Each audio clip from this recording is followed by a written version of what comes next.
Welcome, everybody, and thanks for attending today's training on noise assessment for multifamily and healthcare Federal Housing Administration applications.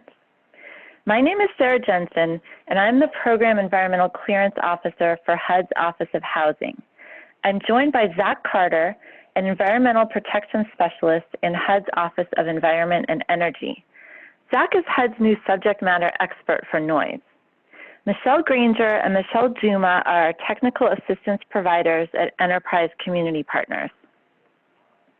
This webinar is intended for people that work with HUD's multifamily and Office of Residential Care Facility FHA programs. That means FHA lenders, third-party consultants that work with FHA, attorneys, and HUD staff. Before I go over our training objectives and topics, Michelle from Enterprise will go over some webinar housekeeping. Michelle? Thank you, Sarah. All questions in today's presentation will be answered at the end of the webinar and will be posted on the HUD Exchange site. We will be answering some common questions during the presentation. We will also have a polling feature on today's webinar.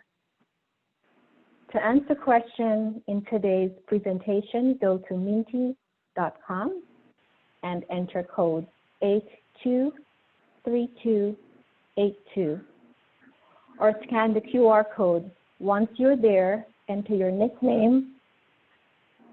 Questions will also pop up when the presenter indicates that the poll is open. This is why you wouldn't see any questions appearing right now. When a question appears, participants should answer before the countdown ends. You will have 30 seconds to answer. A wrong or no answer gives 0 points. The faster you answer, the more points you receive. There will be questions that have more than one correct answer. Please select one. Also, you do not have to close out of the poll and go back to the website. The poll will advance to the next question when the presenter opens it. After the final poll, the final winner will be revealed. Now I'll pass it on to Sarah to kick us off.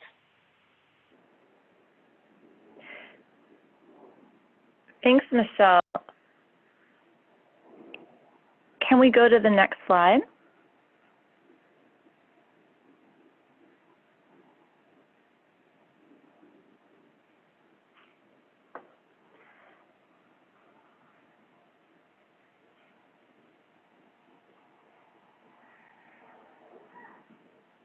Okay, Zach, can you go back one slide so everyone can see the Menti code that Michelle was talking about?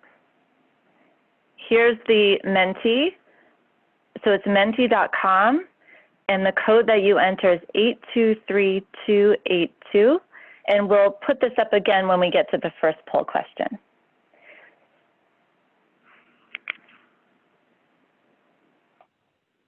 Okay, as we mentioned previously, this training is intended for people that work with HUD's Multifamily and Office of Residential Care Facility FHA program. So this is designed for FHA lenders, third-party consultants, attorneys, and HUD staff that work with FHA programs. Our objectives are to explain how to document and prepare noise submission for FHA applications, how to comply with specific MAP Guide and 232 handbook requirements, and how applications can more fully address regulatory requirements and avoid processing delays. Our training today is on HUD's current noise regulation. We've received lots of feedback from our FHA partners on how to improve the noise regulation. Zach will talk a bit about HUD's efforts towards modernizing HUD noise policies and tools. However, any changes will be out in the future, and today's training is to get us all up to speed and on the same page about current requirements. Having said that, we will present lots of information that clarifies confusion and answers frequently asked questions. If you work with a HUD program other than FHA, particularly a program that is under Part 58, I would like to direct you instead to the HUD Exchange Noise Abatement and Control page for links to training guidance documents for the programs you work with. If you would like to follow along with the slides, Michelle has posted a link in your chat box, and you also should have received an email with a link to the slides. Here's our agenda for today. We'll start with an overview of HUD noise requirements.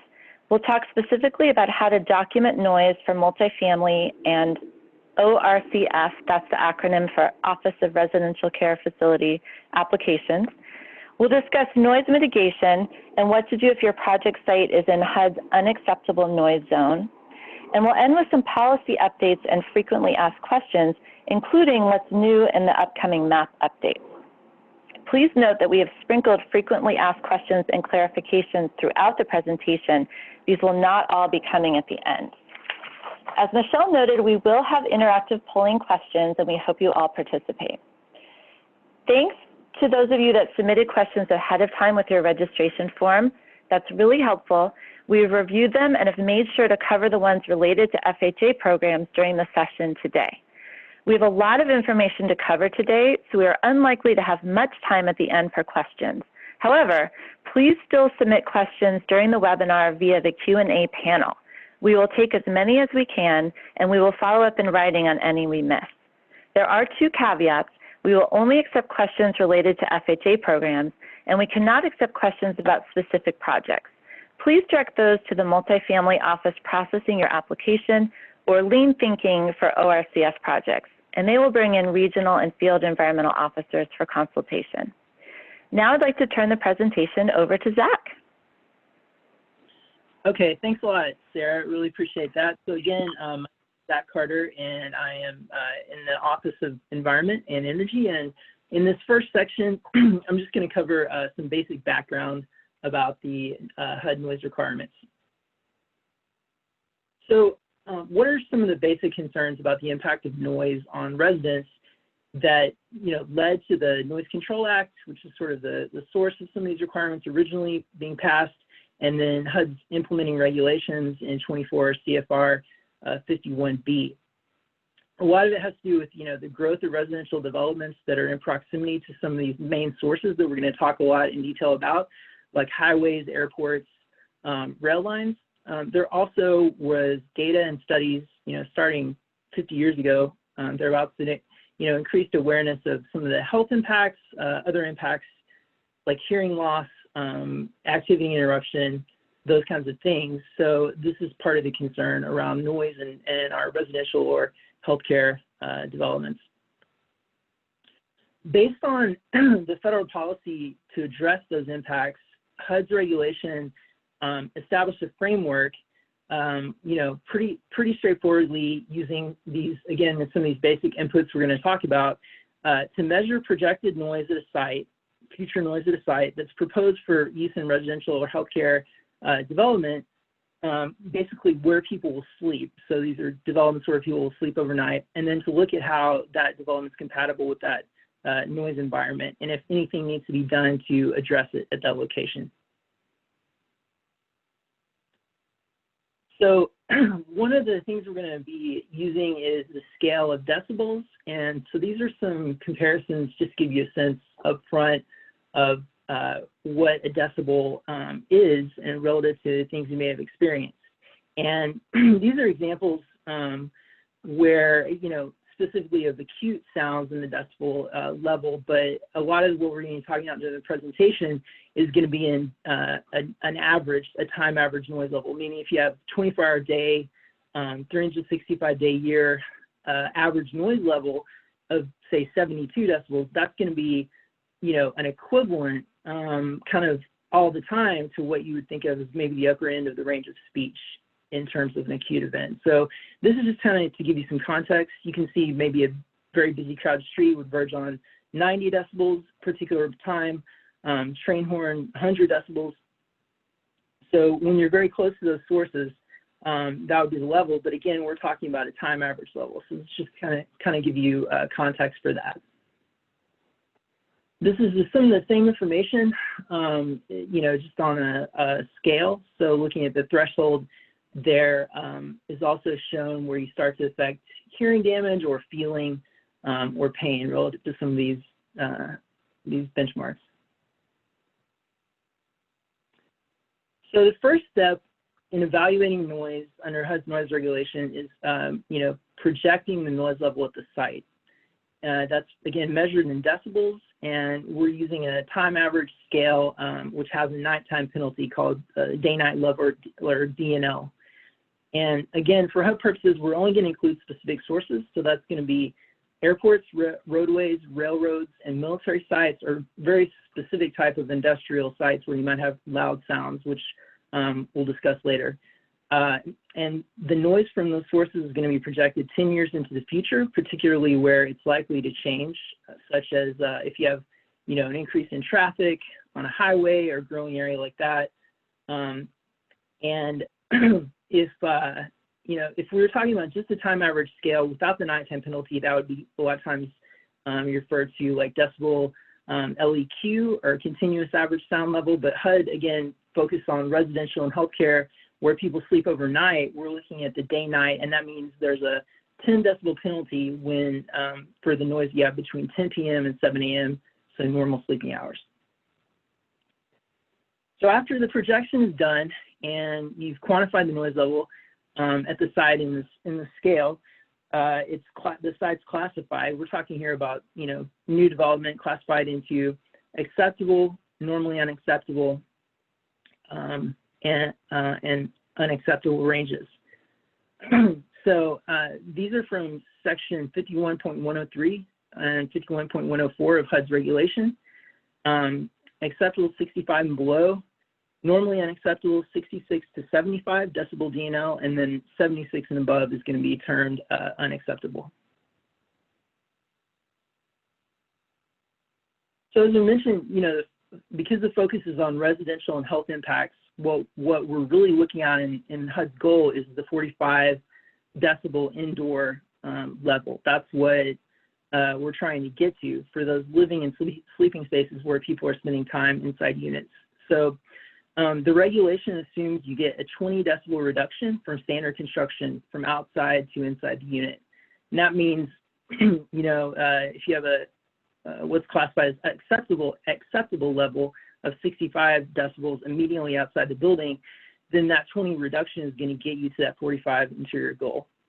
And so that's also going toward the location where you measure the noise, because you're measuring at a location outside of that residential unit in the direction of your noise source or sources on the site. And that's going to be what's called the noise assessment location, which we'll get into more.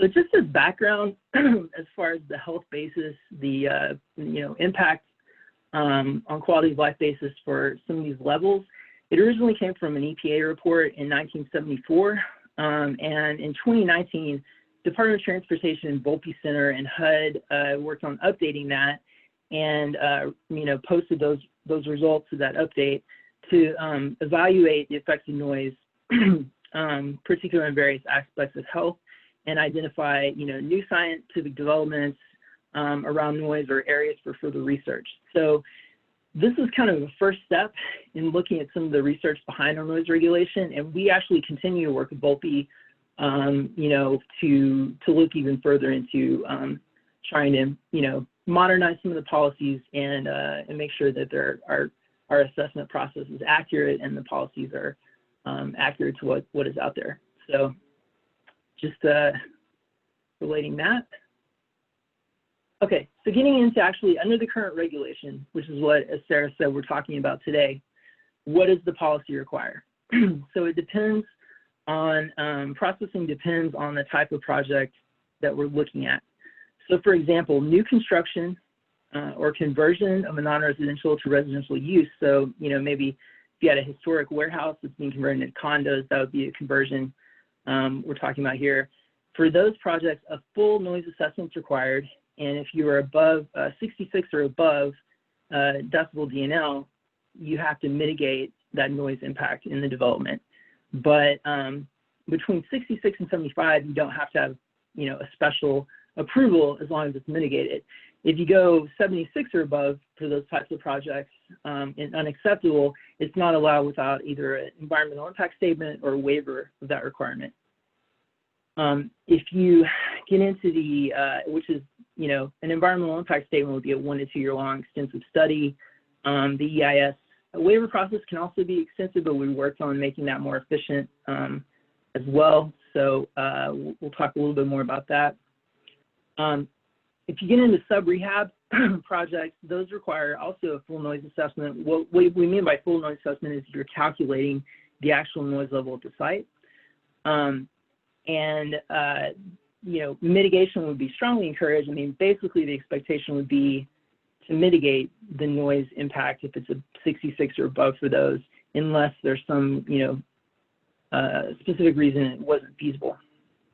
For modernization, so 223F maybe, where you have minor rehab or maintenance, you know, you don't have to calculate the specific noise level, but you would have to do a screening for those sources that we talked about, railroads, airports, other specialized sources, and if they're present, consider attenuating within the project.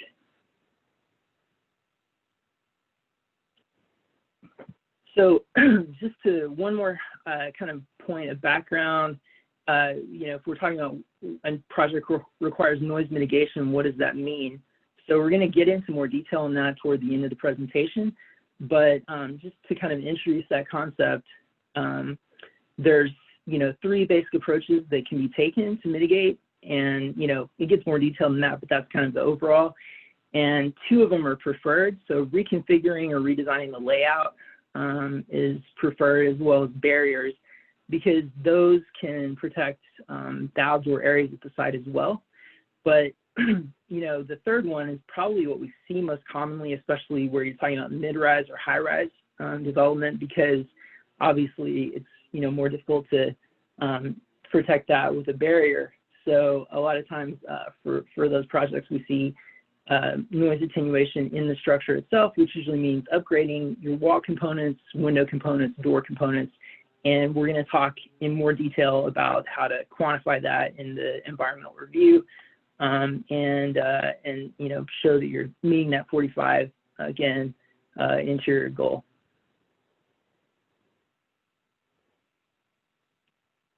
So that's kind of the initial background about the process. Now we'll start to move into more of the process of actually evaluating noise. And kind of just to give an outline of this section, first we're going to quickly look again at the sources that are required for evaluation. These would also be the sources you look at for the screening process. Then we'll look at the noise assessment data collection and designation of your noise assessment locations, how to actually calculate the noise level using the tools that we have on our website. And then, you know, after that is done, sort of ground truthing it with the site visit, which is a very important step. And then finally classifying the site and getting to that mitigation.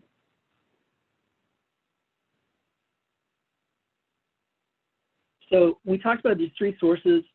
What are the search distances? So, you know, we're considering mainly these 3 sources, and then we're looking at them within a certain distance. So it's 15 miles for airport or airfield, 3,000 feet of railroad, and then 1,000 feet of a noise contributing roadway, which we'll talk about what that means. So either, you know, if you have a screening process or if you're actually doing the noise assessment, the full assessment, if you do those search distances and you don't have one of those noise sources present, then that, you know, documents compliance, with the caveat that we're also here looking at what are called loud impulsive sounds. And so we'll get more into detail about what that means as well, but loud impulsive sounds can come from the sources here, but they can also come from other industrial or military operations that have a specific type of noise that they're emitting. And so that's one additional component of the search process, the screening process.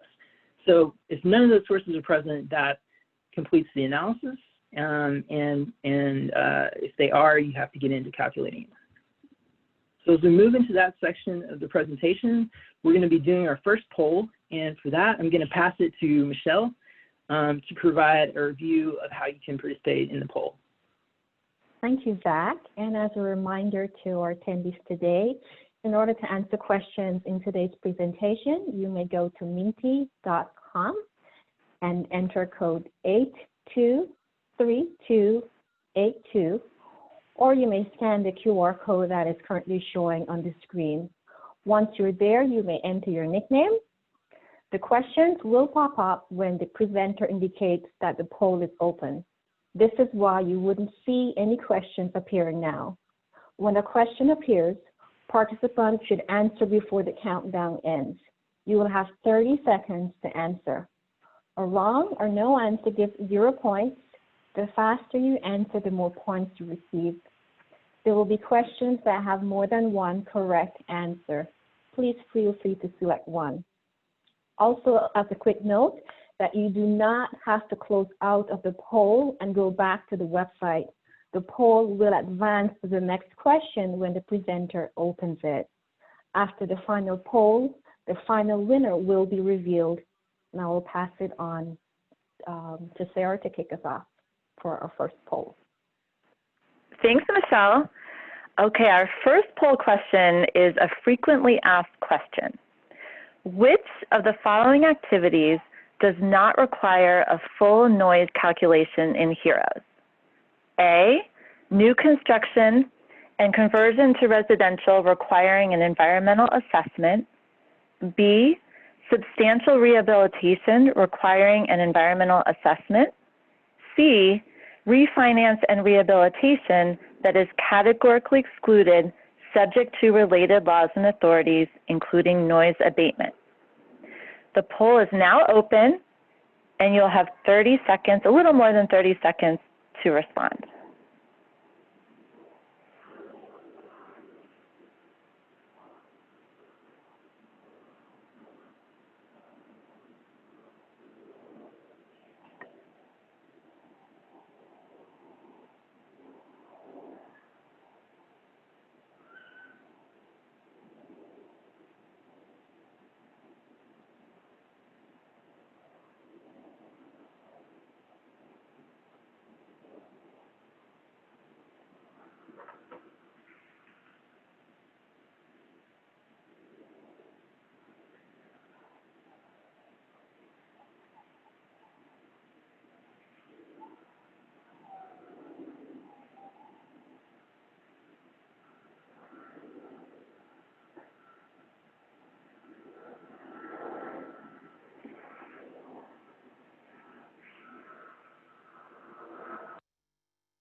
The poll is now closed. We received 127 respondents selected C. Oh, everyone selected C. Well done, everybody. That is the correct answer. Rehab that is categorically excluded, subject to related laws and authorities, does not require a full noise calculation in HEROES. This is all 223Fs with rehab and some 221D4 sub-rehab.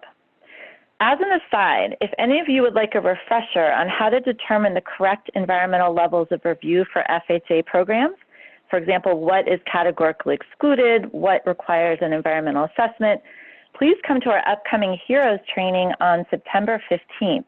More details at the end of the presentation.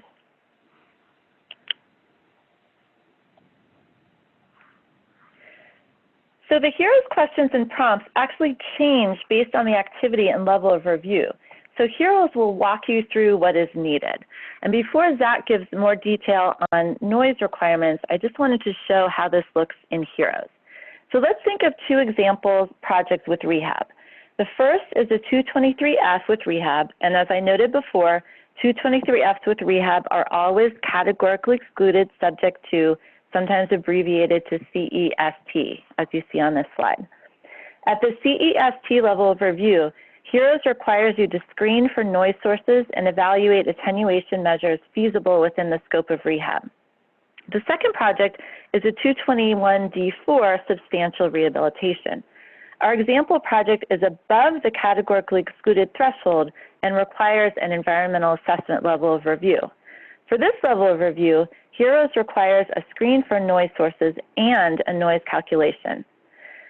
As Zach mentioned, the HUD noise regulation encourages noise attenuation for rehab projects and strongly encourages them for substantial rehab projects. And let me quickly show you what this looks like in the HEROES screen. So the first is our example 223F with rehab at the categorically excluded level of review. And the first question asks about the project activities. We would choose rehab of an existing residential property. The next question asks about the standard noise mitigation measure. We don't have standard noise mitigation requirements in the MAP guide or the 232 handbook, so you would mark no. The next question asks about preliminary threshold screening for roads within 1,000 feet, railroads within 3,000 feet, and airports within 15 miles. Zach will talk about which roads you must consider after I go through these HEROES examples. The point I want to make here is that we were looking for distances in this box and an uploaded map with distances marked. And the last question is about mitigation. The choices are to either implement mitigation or say no mitigation is necessary. If you pick no mitigation necessary, you must explain why no mitigation is needed. Several people wrote in questions before this webinar about mitigation for minor rehab. Let me give you an example of when HUD would encourage noise mitigation for a 223F. In this existing project, all of the south units are directly facing Highway 240. We also know that this project is just over 5 miles from an airport. If you look at the proposed scope of work, you can see that there are some items where it might be feasible to incorporate noise attenuation. You could upgrade the window replacements for units that face the highway to windows with a higher noise attenuation value. You could add extra insulation for the roof replacements to mitigate for airplane noise. At this point, you would want to look into the preliminary threshold screen more carefully.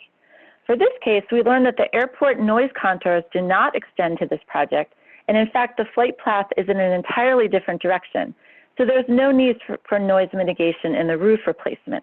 However, HUD would encourage noise mitigation in the windows for the units facing the highway. Here's our example 221D4 substantial rehabilitation, where the rehab work is over the categorical exclusion threshold and requires an environmental assessment. In this example, you would also pick rehab of an existing residential property in the first question.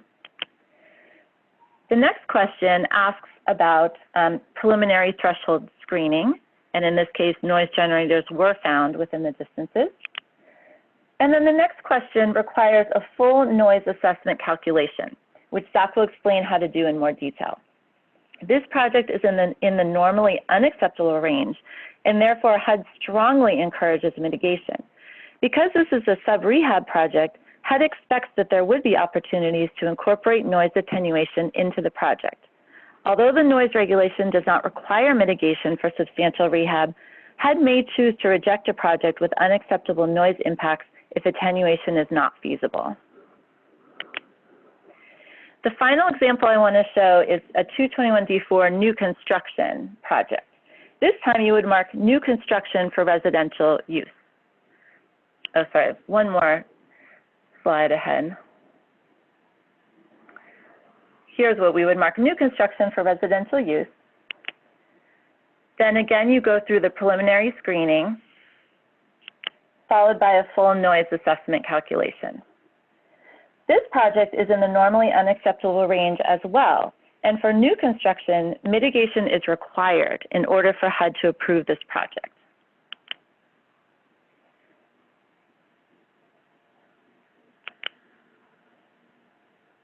Here's an example of what you might put for noise mitigation. For this project, we have a barrier, attenuation measures incorporated into the building plans, and an ongoing operation and maintenance plan. Zach will talk about establishing and documenting noise mitigation in more detail later. Then we have a compliance determination and uploaded documentation. Only HUD staff can make the final compliance determination, but we need our partners to make a recommendation here in order to be able to upload documentation. This example shows the language that will auto-populate in HEROES, but I strongly recommend that you customize the language in this compliance box and tailor it to your project. HUD staff will review and update this determination as appropriate. The final question at the bottom is one that only HUD staff can answer. Are formal compliance steps or mitigation needed? In this case, the answer is yes, and HUD will track this and follow up on the needed mitigation. We'll provide more details about mitigation and HEROES later. And now I'm going to turn it back to Zach to explain how to collect noise assessment data and how to do the noise calculation.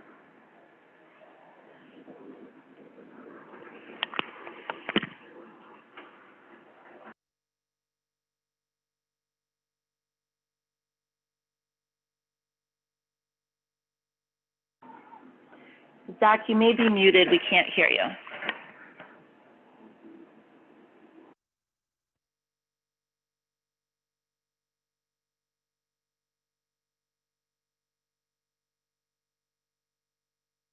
Okay, can you hear me now?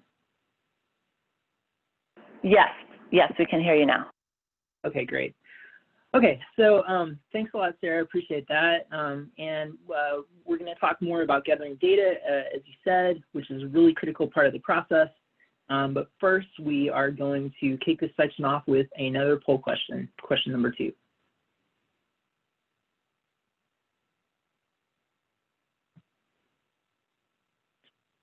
So just a quick reminder that you can stay logged into Minty.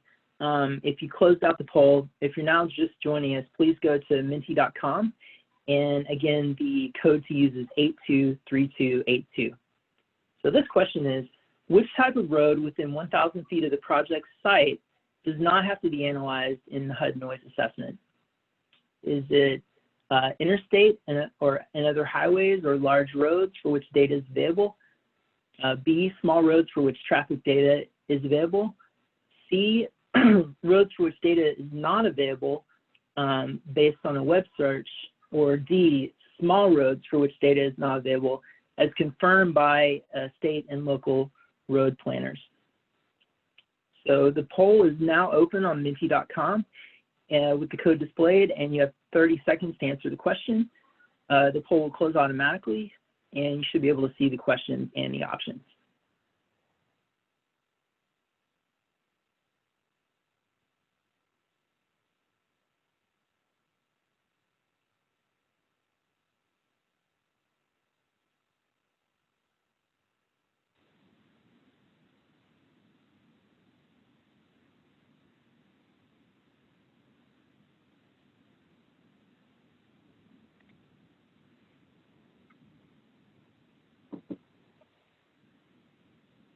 The poll is now closed.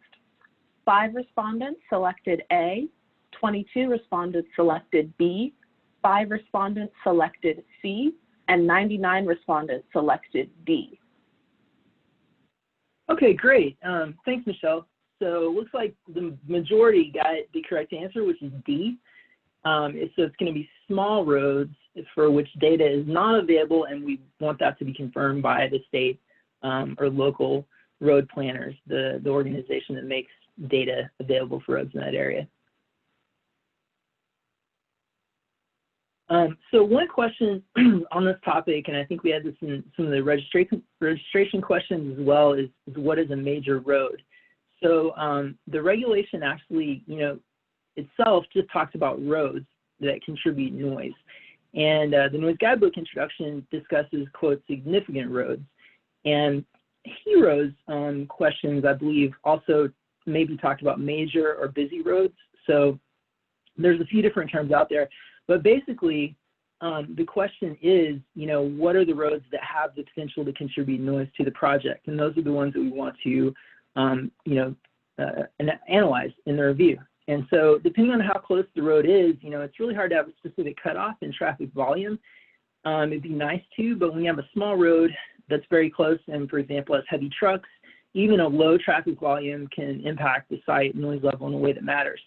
So just to try to provide some clarity on this, we can say normally that if there's data available for a road, even a small road, it should really be factored into the assessment, at least to check whether it's going to have a noise impact. But if you have a very small road, there's no data available, then you can omit that from the assessment. But for that road, and really for any road data that you're getting for the review, you should contact the local or state traffic planner just to verify that's not actually available. So just not being able to find it online, the systems have different levels of ease of access is not really optimal. So whatever record you have of verifying that is what would be, would be included in the environmental review. And obviously, if you have, we say small roads because if you have a bigger road, maybe a large arterial roadway within 1,000 feet, and you can't find data for that, but that is potentially going to be a noise contributor to the site, and so we'd have to find some other way to look at it, whether that means maybe, depending on how big it is, actually doing a sample to extrapolate the numbers, or measuring on site the noise. Other solutions we'll talk about later, but not having data for a larger road would be very unusual. So in terms of the data that you're actually collecting for the road, what do you need to find? Well, it's going to be the annual average daily traffic, AADT. The breakdown of automobiles, medium trucks, and heavy trucks are what you're looking for AADTs for the HUD calculator.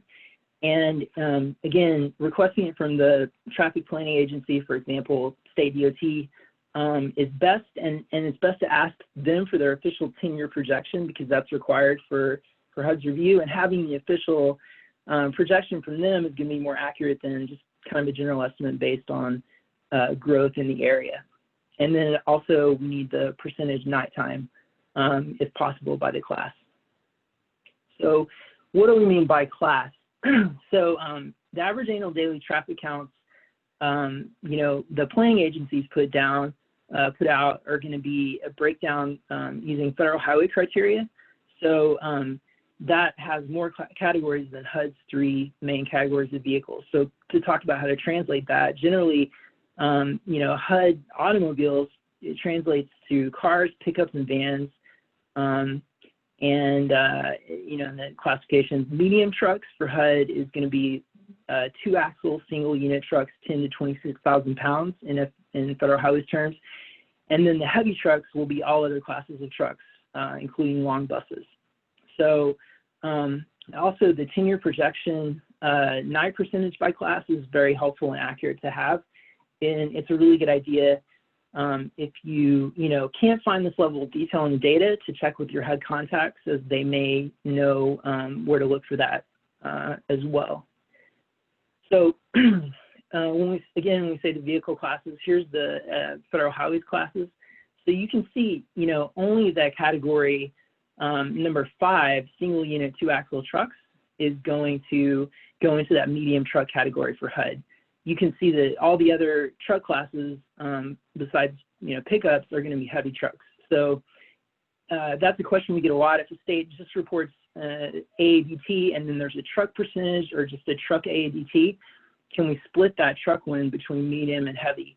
So you can see based on this, that's not going to be accurate because there's a lot more heavy trucks, and we'll see that in some actual examples too, than medium in that figure. And the noise guidebook actually says that. It says that if the information doesn't break it down into medium and heavy, that you should count the truck number as heavy trucks. So again, this is just another way of looking at the same information, the classes corresponding to the federal highways class corresponding to the HUD noise guidebook classes. So we're also looking in the review for current data. So what is current data? Generally, it's going to be something within the last 3 years. That's usually acceptable. But if there is, we want the newest data that's available.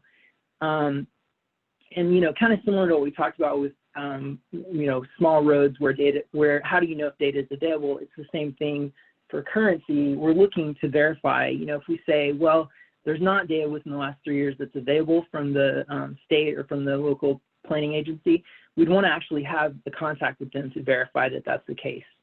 And just as a caveat, if the state is about to release a new data set, that's another reason to try to request it directly, because if the HUD review is completed and submitted, which we measure some of these timeframes like 3 years from the time that HEROES is actually assigned to HUD staff, and then while it's under HUD review, new data comes out, we're going to want to recalculate, using that new data set, just like we would if there was a new FEMA flood map or what have you.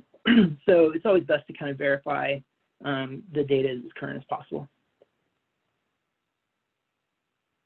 And again, just for data currency and, making sure it's recent, we also want to look at the date from the point where the review is submitted to HUD. So looking from the time the HEROES review is first assigned to HUD, we're looking for a 10-year projection from that time period into the future. And so again, best to have the official projection from the agency. If not, then we would want to see kind of the methodology for that, which we'll talk about. So, again, I know we're kind of repeating this a lot, but it's hard to emphasize, too much how preferable it is to have the projection from the DOT or the local source instead of sort of guesstimating.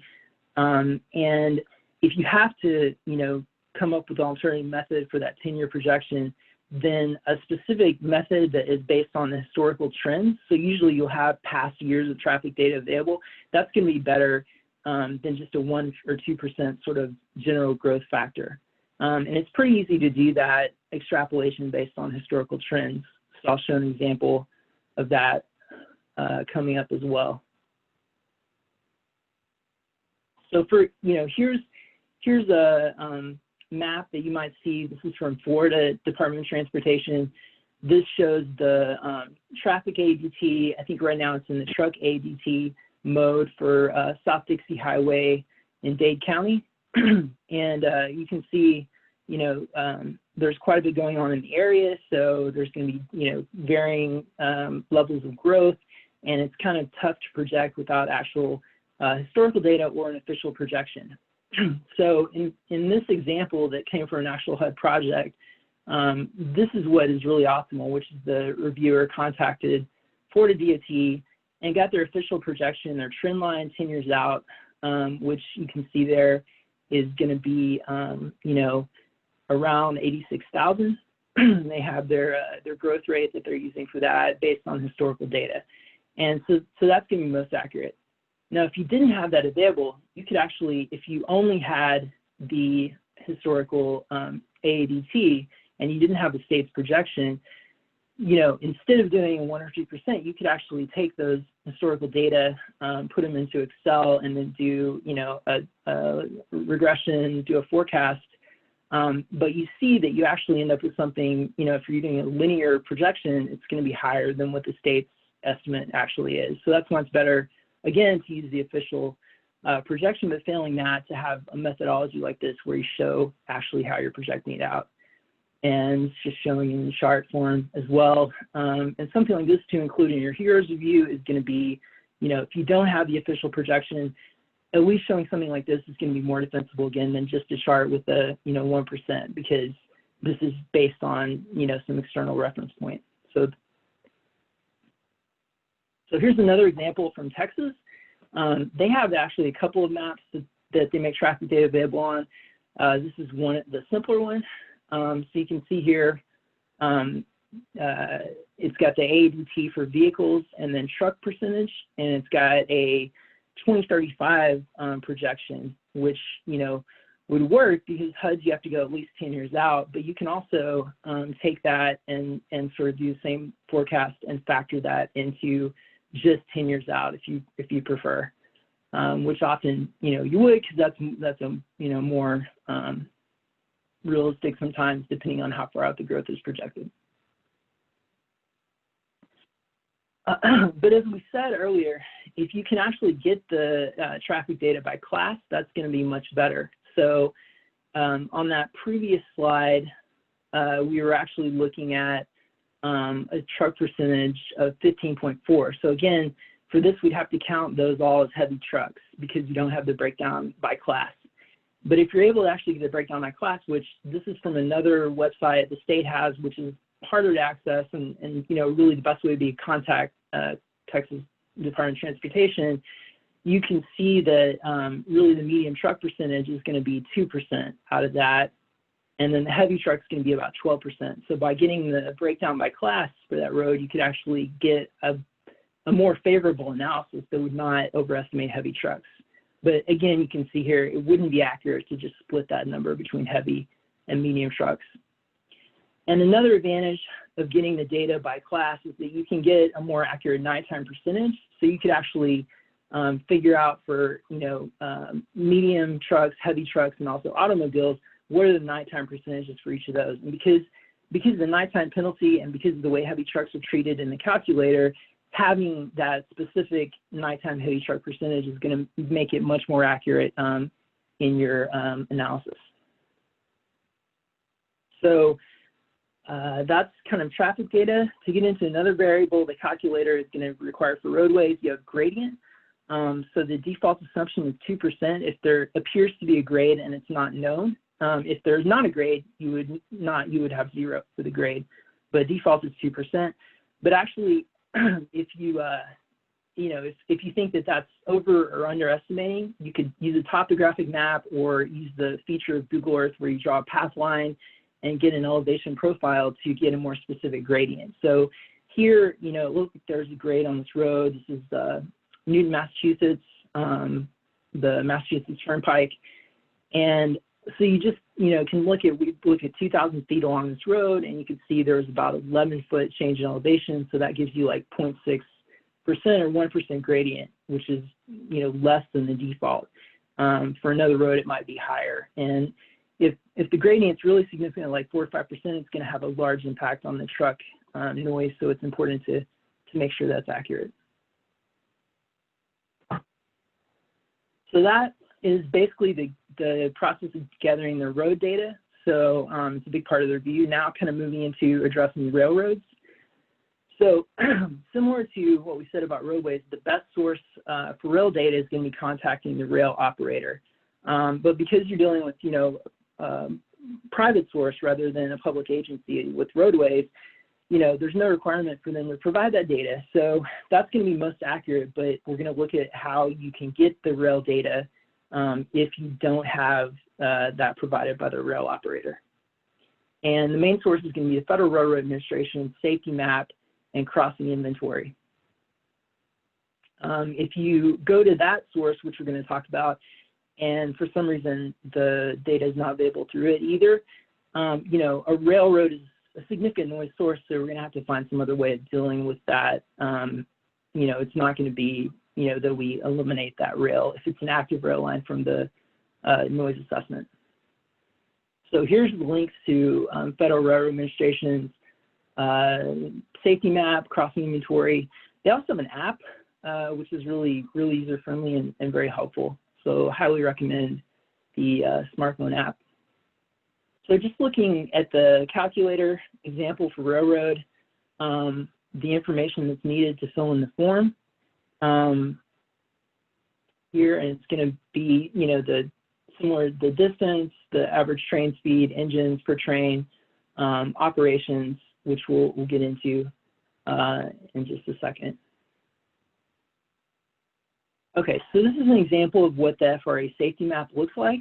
So it's possible to search by location, and you can also click on a specific crossing, nearest to the project site to actually get the inventory for that. It's color-coded, and that's important because we'll see for the horn, which is one factor that's entered into the calculator. The yellow dots are going to be grade crossings, and that's where you're going to have horns sounded as well. So the DNL calculator asks whether there's a whistle horn associated with the site. FRA rules require horns to be sounded at least 15 and no more than 20 seconds before public at-grade crossings, or if they're going faster than 60 miles an hour, a quarter mile before. And so the inventory form is going to indicate if they're in a quiet zone, and if it's an at-grade crossing, it's also shown on the map like you saw. So if it is public at-grade crossing, it's not a quiet zone, then there is going to be a horn there, as long as you're, within, based on the speed you find for the train, 15 seconds to 20 seconds before that crossing. So this view is just showing the pop-up box that comes up on the inventory when you click on one of those dots on the safety map. And so it links directly to the inventory form from the safety map. This is a view of what the crossing inventory form looks like. So it's going to tell you information like the type of train. Again, if you're in a quiet zone, And then most importantly, the information on train operations. So it's got the total day trains, through trains, night through trains, switching trains, and then transit trains. It's also got the speed there, and we'd be looking usually at the typical speed and the average between the high and the low of the typical speed. So one question that comes up a lot is, what do we do with switching trains? And so, looking at FRA's guidance for how this inventory form is put together, we don't count the transit trains because those are included already in the day and night through trains, but the switching trains are not, so we have to add those in. And we also deal with the fact that FRA's night operations hours are, there's 3 extra hours compared to HUD's. So here you see an equation. We're going to provide this in the materials as well for how to convert the information from FRA's crossing inventory to HUD's nighttime train operations. And basically what you're doing is you're taking the, 3/4 of the night trains from the inventory, and then you're taking 1/3 of the switching trains and taking that as a percentage of the total of those 3.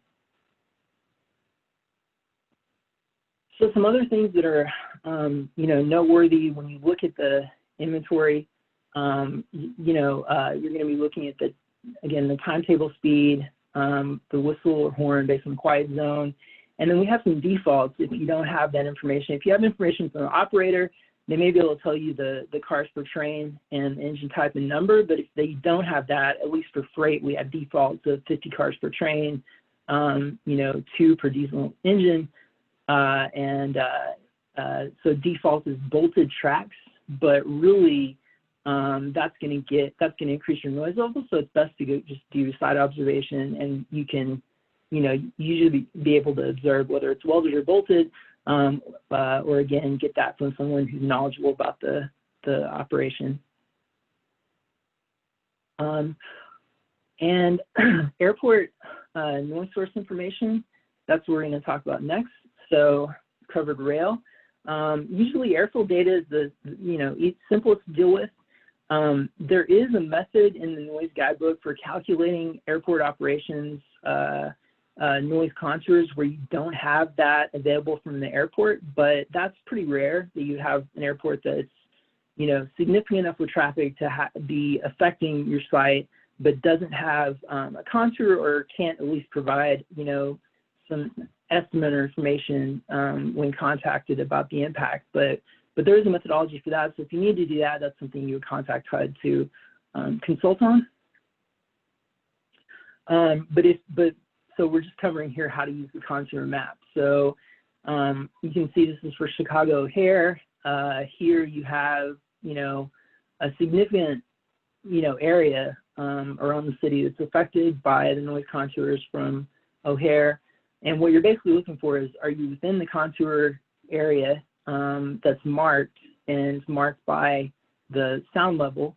And if you are, then you add that to your calculator. And if you're not, then that would be enough documentation to move on.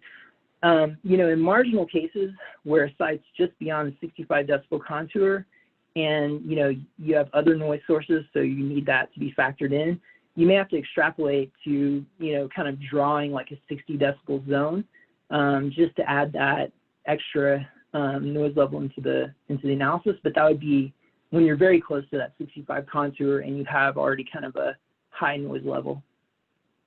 Here's another example of the contour map. This is from air installation compatible use zone.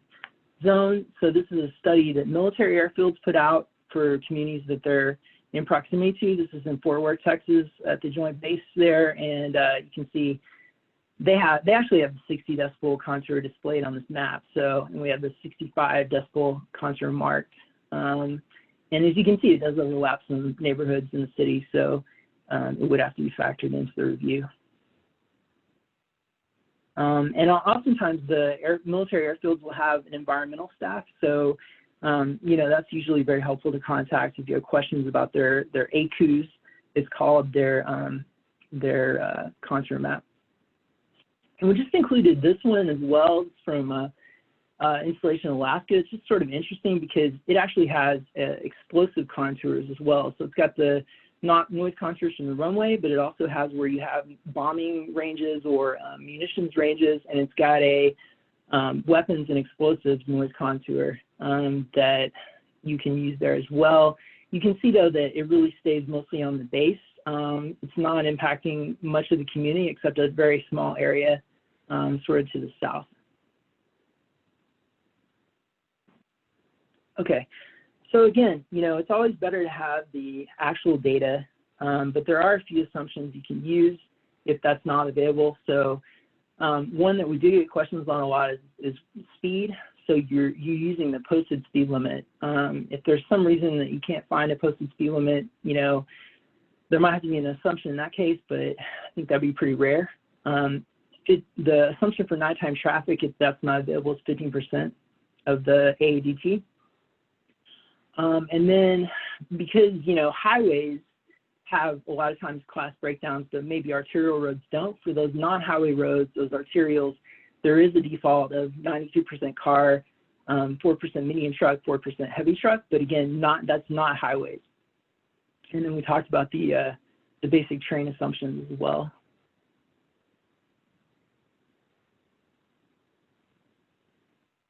So now we're going to get into the noise assessment. We've collected our data. So the next step is sort of designating noise assessment locations, or kind of a concurrent step. And the noise assessment location is going to be the point on the site where you're looking at the closest proximity to the noise exposure. And the guidebook actually says it's going to be 6.5 feet out from the facade of the structure where you have residential units in the direction of your noise source. So if there are no outdoor noise sensitive uses and you're looking at, attenuating the structure, and you plan to base all that structural attenuation on a single, worst case scenario, then sometimes you can have just one single noise assessment location. So you can see in this example, we had Highway, I-35, and then 9th Street were the two main noise sources. And so there's one NAL designated 6.5 feet from the structure in the direction of both those sources. And that's where we're going to do our noise calculation, our measurements from, et cetera. And then the attenuation for the rest of the structure is going to be based on that location. If you want to, have a more refined approach where you have additional attenuation in one part of the building and less in others, you would have to designate additional noise assessment locations to get the noise level in those other parts that are less noise exposed. And similarly, there may be a more complex site, which we'll look at on this next slide. So, this is a very complex site. It's got exposure to several two highways, two large arterial roads. It's got a rail line and even a rail yard nearby. And then the project itself has a courtyard that was determined to be an area that requires quiet. So there were several factors that we were looking at on this project to determine where the noise assessment locations would be. So you can see that because you've got, maybe one where you have most exposure to one of the highways and the rail line, another that's got both the highways and an arterial road, another mainly with the railroad and the highways. And this is just to try to determine out of, the impacts of all these sources and this complex design layout, where the largest impact would be for worst case, but also how to effectively shield that noise sensitive area that we had outdoors.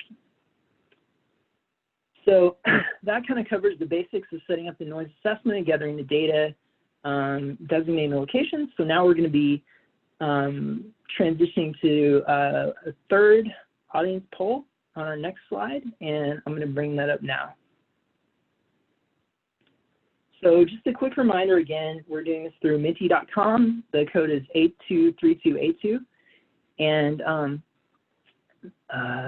the question on this one is so this is sort of an audience question. Don't worry about, it's a little more subjective on this one. But that'll be okay for our results. We'll explain in a second. So the question is, what do you consider to be a use that requires quiet in terms of outdoor at a property? A is a swimming pool.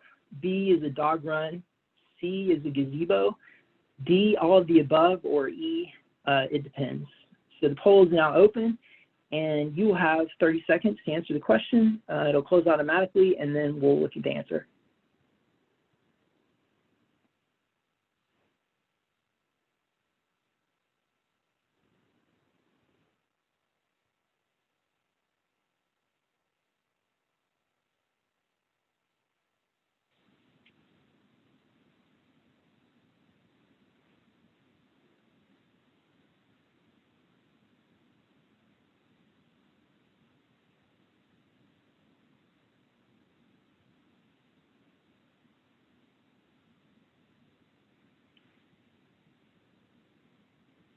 The poll is now closed.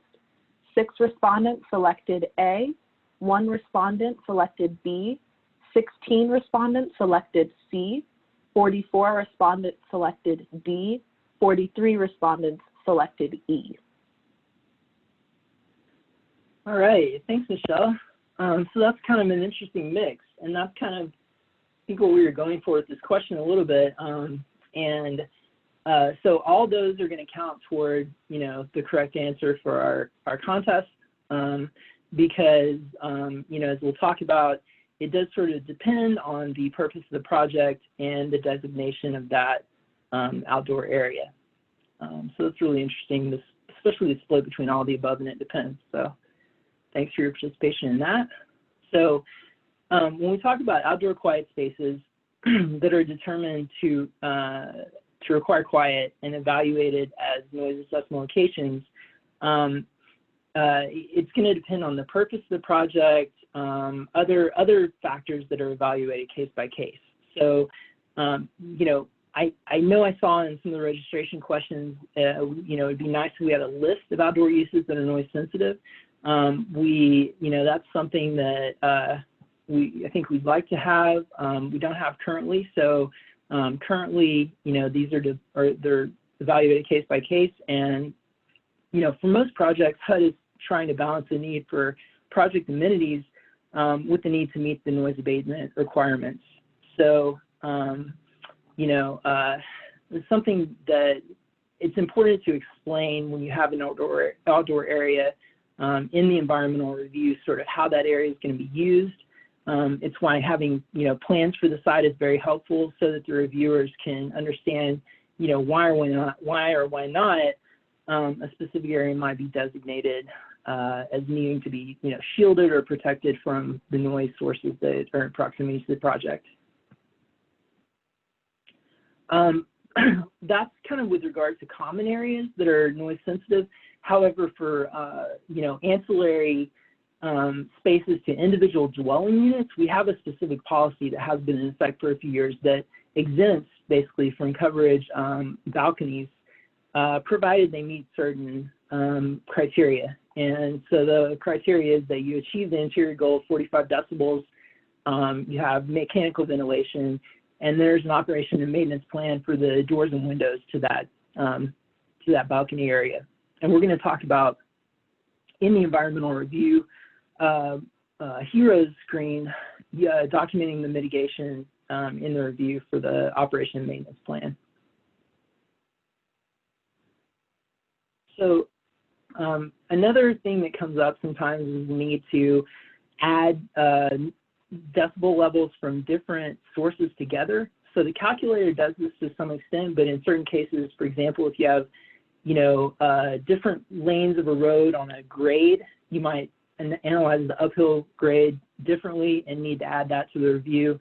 Additionally, if you have those loud impulse sounds, there may be a need to address that factor separately and add them together. So this is just showing you the difference in sound levels and the addition to the lower level when you're adding them together manually. And this is from the Noise Guidebook.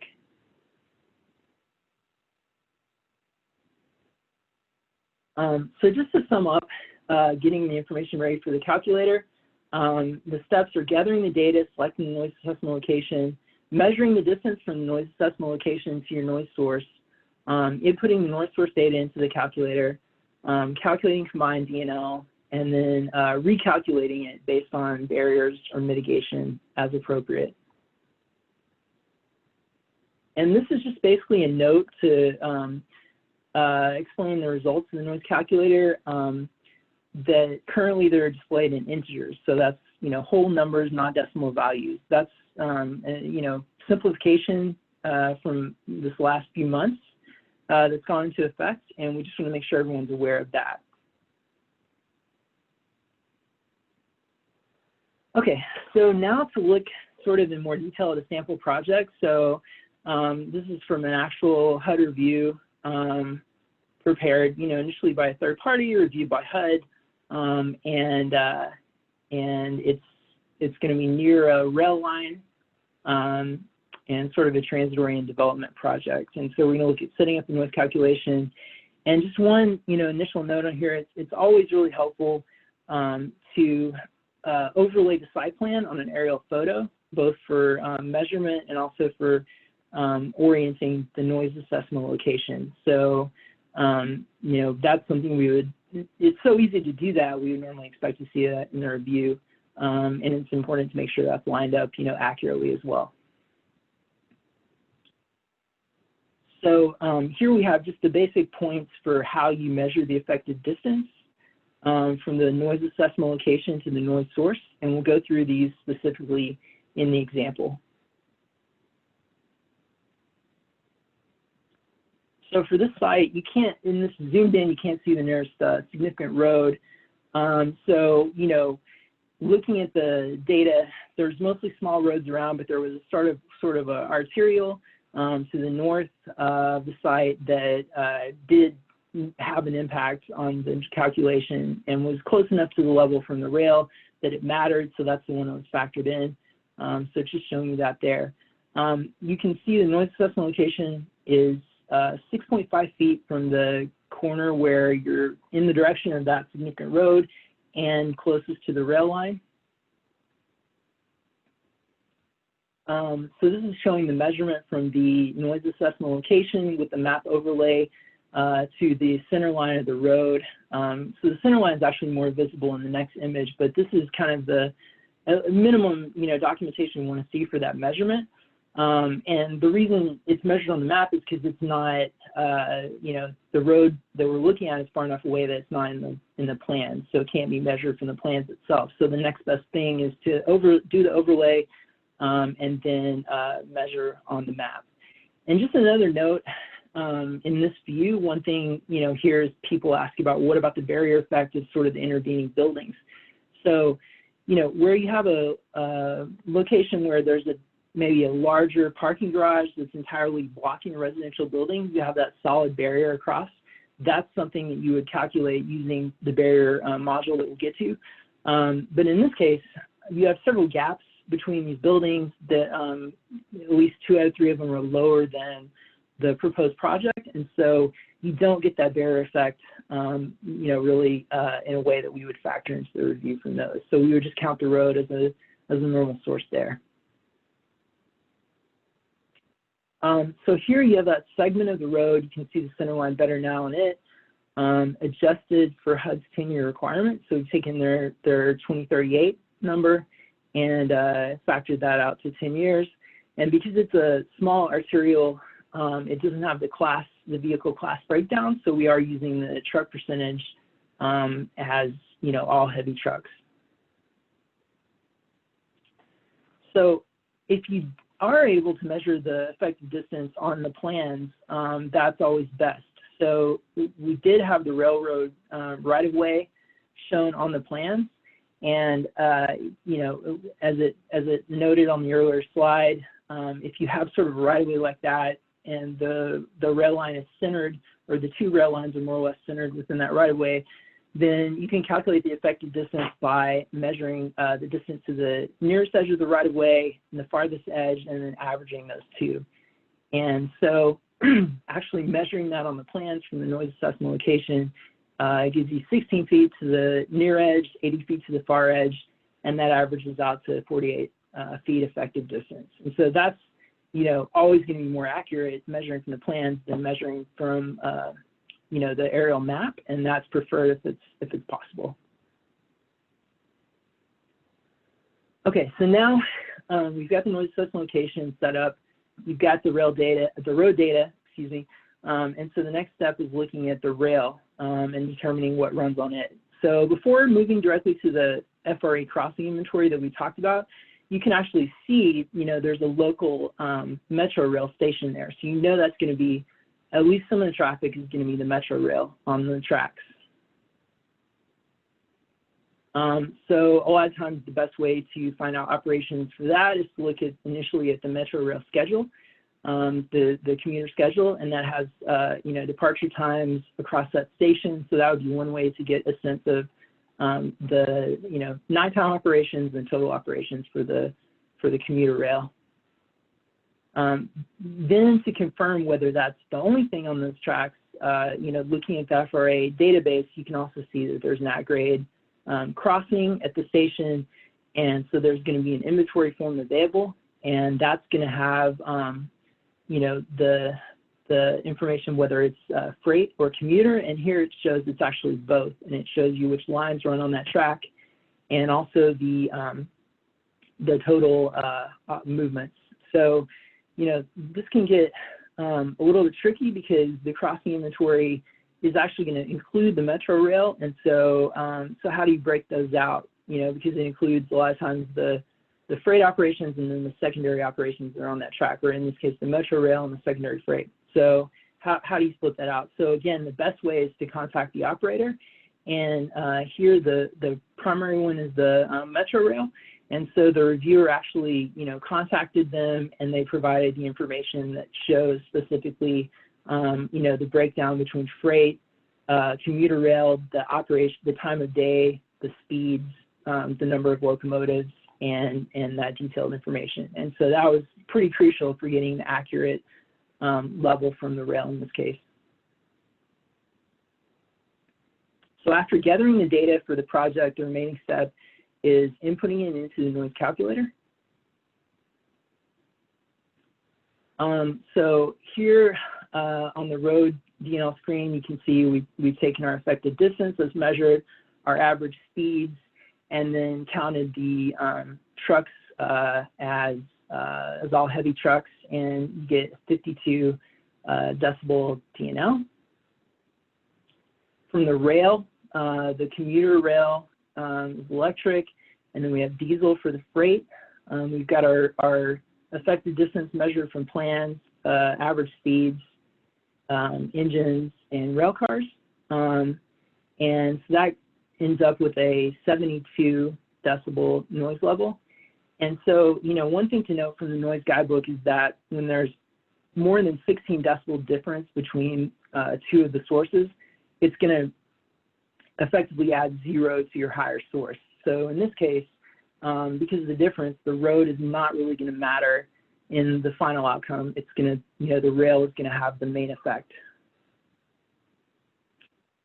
We have our airport noise contour. So, even though we know for the site we're not in proximity to the airport, we still need to confirm the distance there. And so what we'd expect to see in the environmental review is just a contour map from, this is Austin Bergstrom, and then the aerial map showing the distance from it to the site, and an overlay is good as well. But it's pretty obvious here that it's not affecting the site.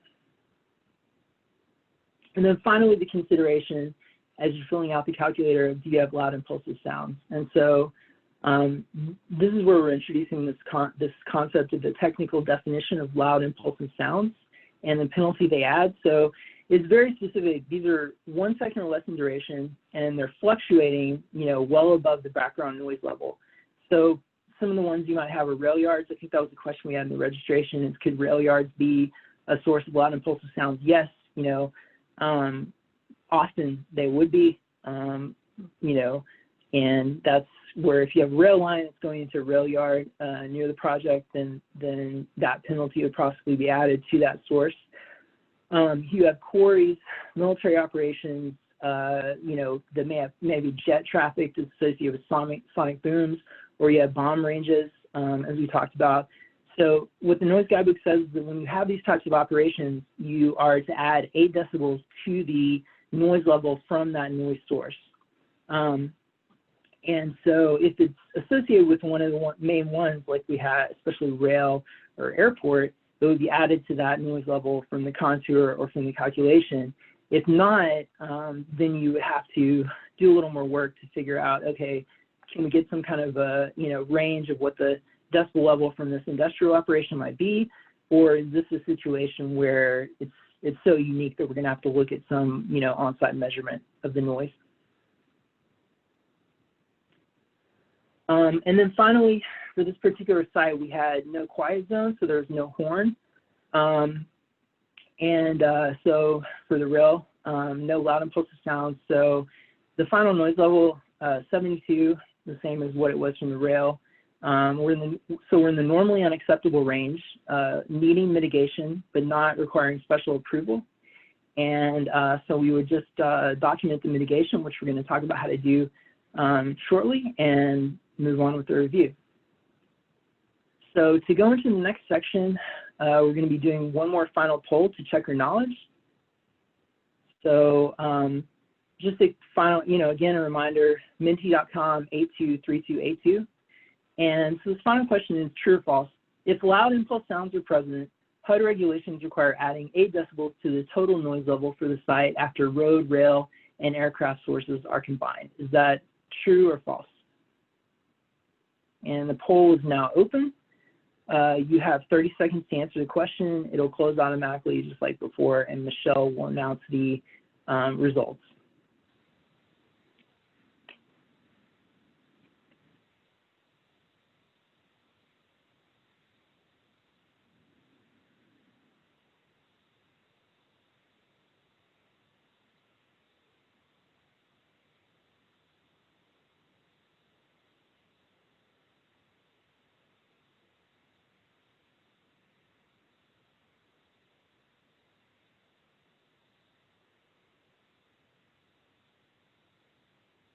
The poll is now closed. 79 respondents selected true, 28 respondents selected false. Okay, thanks, Michelle. So yeah, this is sort of a tricky one, but we just sort of covered it a little bit there. But it's a little tricky because of the way the calculator is sort of set up. But actually, the regulation says that you add 8 decibels to the specific source of the loud impulse sounds, rather than the total noise level for all the sources combined. And that's why it's important to understand that concept from the noise guidebook of adding the different decibel levels together, and the factor that adds to the higher level, that chart we showed. And because you may have to do separate calculations and then add them together. And really, if you have an loud impulsive sound potential, it's a situation where professional expertise, specifically acoustical engineering expertise, or at least the HUD staff who can have input on how to analyze that, would be very helpful because it's a unique situation.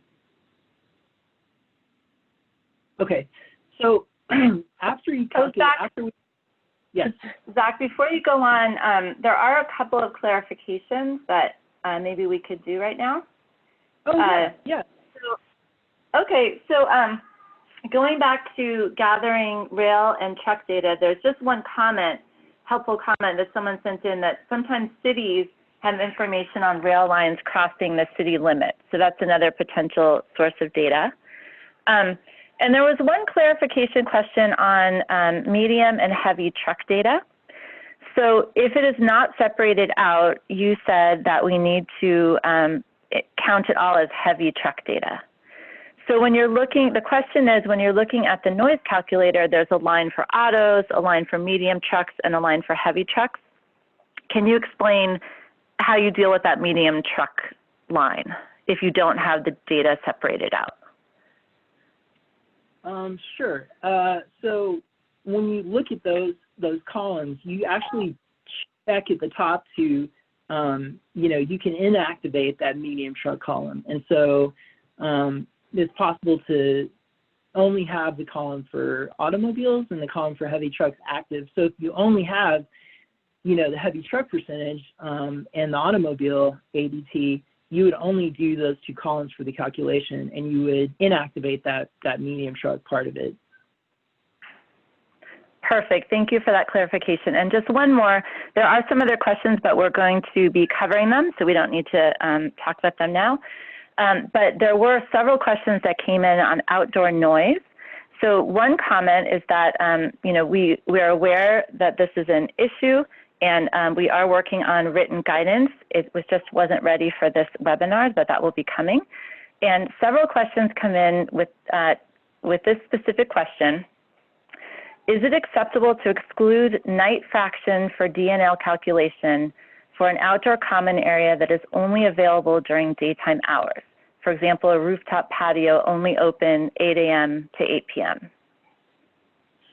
Yeah, I mean, that's an excellent suggestion, and that's, definitely something that we understand would be a good approach. The issue is that right now, in the regulation, we only have this one metric, which is DNL, that we talked about, inherently has within that time average level 10 decibels added to nighttime hours, and so that's the only metric that we have in our regulation to use for the noise assessment currently. And so, the question of how to kind of break out that nighttime impact is, it's not clear how we do that under the regulation right now. But what we do have is the regulation, clearly says where we have these areas that require quiet, that they're determined to require quiet. And so it's something that we do want to look at more carefully in the interim is how are we determining what requires quiet? And then, yes, long-term, I think certainly as we work with Volpe Center at Department of Transportation, as we mentioned, those kinds of things we want to, we're open to, and we want to consider whether, DNL for those areas makes sense, and maybe it doesn't. Maybe there's another metric we'd use for those that'd make more sense. Thanks, Zach. So basically, to everyone that sent in that question or has that question, the answer is no. However, more guidance will be coming on outdoor noise. Okay, let's get back to the presentation. Thank you. All right. So as we talked about, after you had completed the calculation, it's important to ground truth it with a site visit. And this is an image here of, an actual HUD insured project. And, it's really hard to get impression from looking at an aerial map or even site photos of exactly, how the units relate sort of geometrically to this elevated roadway, sort of a complex situation. And so, just seeing the site is something that's very helpful in a situation like this.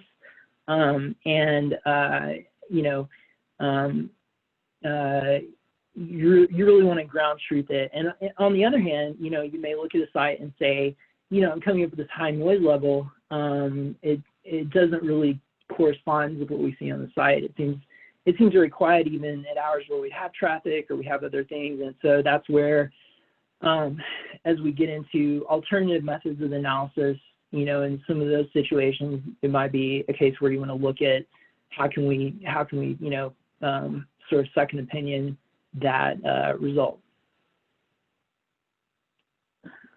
So that kind of leads into the question of on-site noise measurement or noise sampling, use of noise meter, which is something that is mentioned in the regulations. So, there's a chapter in the noise guidebook as well that has some specific examples. And one of those of where noise measurement might be useful. And so, for example, where you have unique topography, or where you have, noise source, is close by, we mentioned with rail, but you can't find the rail operation data. It's not forthcoming for some reason, but that source is there. Another reason the regulation mentions is where the results of the calculation are controversial. So what we just talked about with sort of ground truthing the result on the site. And so, some logical reason, some, valid reason that there is to question the result or that the result is hard to derive from the calculation, then, measurement is something we would look at. And So here's just an example of what a site might look like. So this is one here in Washington, D.C., near Union Station, and you have the Union Station elevated sort of commuter rail yard. Below ground, you have metro lines operating, and you also have mechanical operations like water pumps for this area for groundwater near these operations. And all this mechanical activity is sort of, this is a opening to part of the underground structure here, or under the elevated platform. And so there's a lot of different kinds of sound coming out of here, not something that is really amenable for any of the types of sources to calculation using our standard tools. And so, there's a lot of multifamily residential development in this area. So that might be an example of a location where measurement would be an appropriate strategy to use. Another example, and this is actually a question we had in the registration questions, is, there's a racetrack. I think this is maybe an example from a specific activity. So you don't have necessarily a road traffic within 1,000 feet of the project, but you still have, within a certain distance, more than 1,000 feet, but enough where it is impacting the site. You have this racetrack that maybe has drag races, very loud car races, and it may not meet the criteria of loud impulse sounds because it would be continuous for more than a second, but it's extremely loud, unique, and just intermittent, maybe, on the weekends or a couple weekends a month. And so, looking at how to consider that under the noise regulation and just the, overall quality of the development, it's challenging. So, for example, in that situation, we might look at whether noise attenuation in the structure is going to work for those acute events that are loud, and also how it would impact people outside, just even in terms of safety, depending on how close it is at our project site. And the noise guidebook actually does mention possibly using the C-weighted scale rather than A-weighted noise levels. So A-weighted is what goes into the D&L scale, and that actually focuses on the frequencies of sound that are most audible for humans, and weights those more heavily. But the C weighting gets into sound that's sort of marginal to human hearing, so lower or higher frequency. But, when those have enough amplitude, when they're loud enough, they can be really disturbing and harmful. So that C weighted scale takes that into account. It'd be something that has to be done with measurement by an acoustic professional, but it would give you more accurate, and actually doesn't require that 8 decibel penalty to the source when that C-weighted scale is used. So sampling with that might be appropriate in that type of situation, and then, getting a more specific, input on attenuation measures that could be appropriate. So as you kind of maybe got the sense from the last couple of slides, and I think this is another question on the registration, when we get one of these non-standard assessments, maybe using sampling, how do we as HUD handle it? So just as a preliminary thing, we really would ask, rather than submitting a completed assessment with on-site measurement, that you contact the HUD point of contact and sort of explain the basis for using that approach, and, get a response on it before proceeding, so that we agree, that makes sense. And then, generally, because this is something that we need a methodology for, it's not part of our standard process, we would want to see a qualified professional such as an acoustical engineer. INC is one of the bodies that certifies acoustical engineers, that would be appropriate for them to have that qualification. And those, those individuals are out there, and they would have, frankly, more capacity for that type of assessment than we have, and so we would definitely factor that expertise into the review, and I think it adds value, in those situations where measurement's appropriate. And so just kind of reinforcing what I just said, when should you bring in a person, acoustical engineer? Definitely for sampling, if you're going to use that on-site measurement, for those reasons we talked about.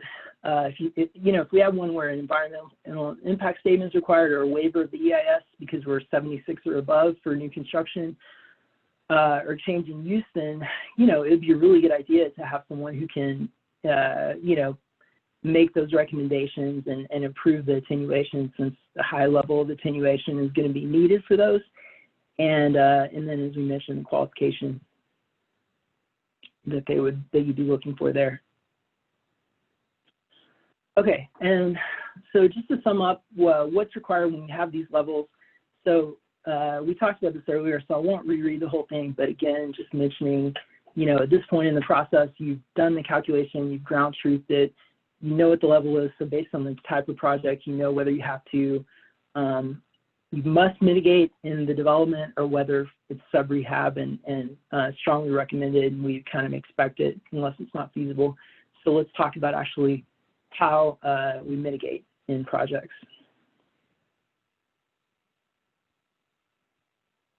So we covered this earlier, you know, in some detail, but again, reconfiguring using barriers are the preferred solution, but attenuation in the structure is one that we see a lot, particularly for those mid-rise and high-rise developments. We want to talk about timing of mitigation. So I think most people are used to this, but it's something we do see sometimes. So we really, you know, when we're doing a multifamily new construction, it's environmental assessment. And so we're making a finding of no significant impact. And to be able to make that finding, we're supposed to have specific mitigation developed for the structure. And so actually at the time that the approving official at HUD signs off on the review, you know, before a firm commitment, we would want to have the mitigation plan for the project and the specs of what is going to be built, usually the architect's sort of concurrence in that, so that that can be part of the approval conditions for the project. And so this is just a note on timing, and then that can be handed off and, you know, conditioned at closing to actually be carried during the project, but the plan for it would be developed at the time the review is completed. And so now moving into actually how you document the attenuation in structure attenuation in the environmental review. So we use the Sound Transmission and Classification Assessment Tool, or STRACAT, which is on our website. And this is basically an electronic version of the Figure 19 and Figure 17 from the Noise Guidebook.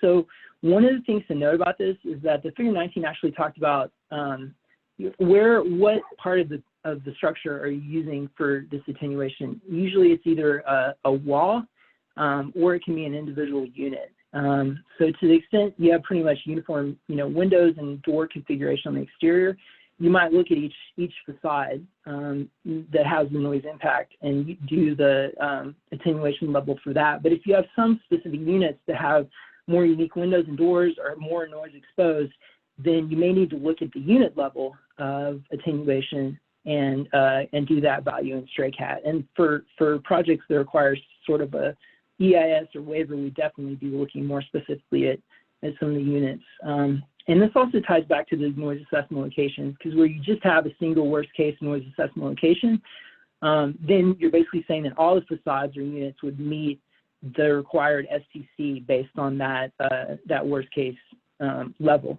But again, as we talked about, if you want to get more specific, with more attenuation in certain places, you need to designate additional locations, calculate additional levels around the structure.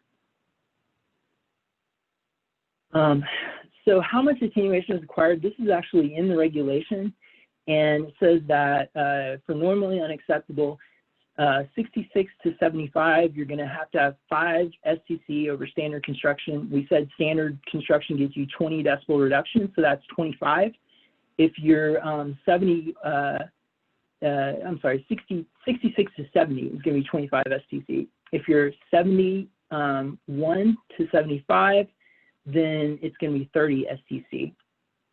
Above 75, again, that's the area where you get into an environmental impact statement or waiver. And for those levels, the regulation says the attenuation is going to have to be approved by HUD. The STRACAT's going to give you an estimate on that, but it's just going to be an estimate, so it'll have to be verified. And it may be more than just a 5 decibel increment. So for example, you know, if the DNL is 80, a 5 STC increment would get you 35 STC. But if you allow for a margin of error, which is something that's discussed in the guidebook, then we may look at 38 STC for an 80 decibel site. And again, you know, that's assuming for a site like that, that it goes through the process of the environmental impact statement or waiver.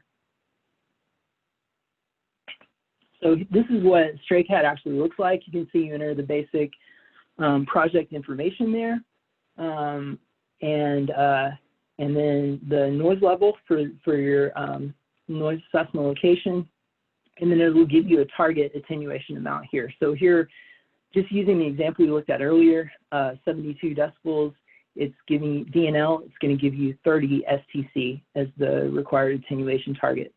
And since we're just using that one worst case scenario, it's going to be 30 STC in the wall assemblies all around the project. But we're going to look at it at the level of the individual unit. Okay, so this is what it looks like after you enter the basic information. It's going to let you enter the STC for the individual components. So here you get the wall construction. And you can either enter, if you have documentation of the STC for your wall components, window components, door components, you can manually enter those in the tool. Or we have a drop-down menu that has, you know, a lot of the different options and has the STC already entered for them. And that can be really helpful for something like sub-rehab where you don't have, you know, new product specification and what that STC is. So here's what the drop-down menu looks like. You would click on, you know, wall, and then it will give you the different components you can choose. And based on the ones you select, it would enter the STC for that component. And we've actually updated this even within the last year to add more options that were requested for common materials. And so here you see, you know, for the facade outside of a unit, we've selected the quantity of windows, the square footage of those, the STC. Same for doors. So this is reflecting on the balcony. We had French doors opening to the balcony, so that's the 2, and the manufacturer's STC attenuation rating for those.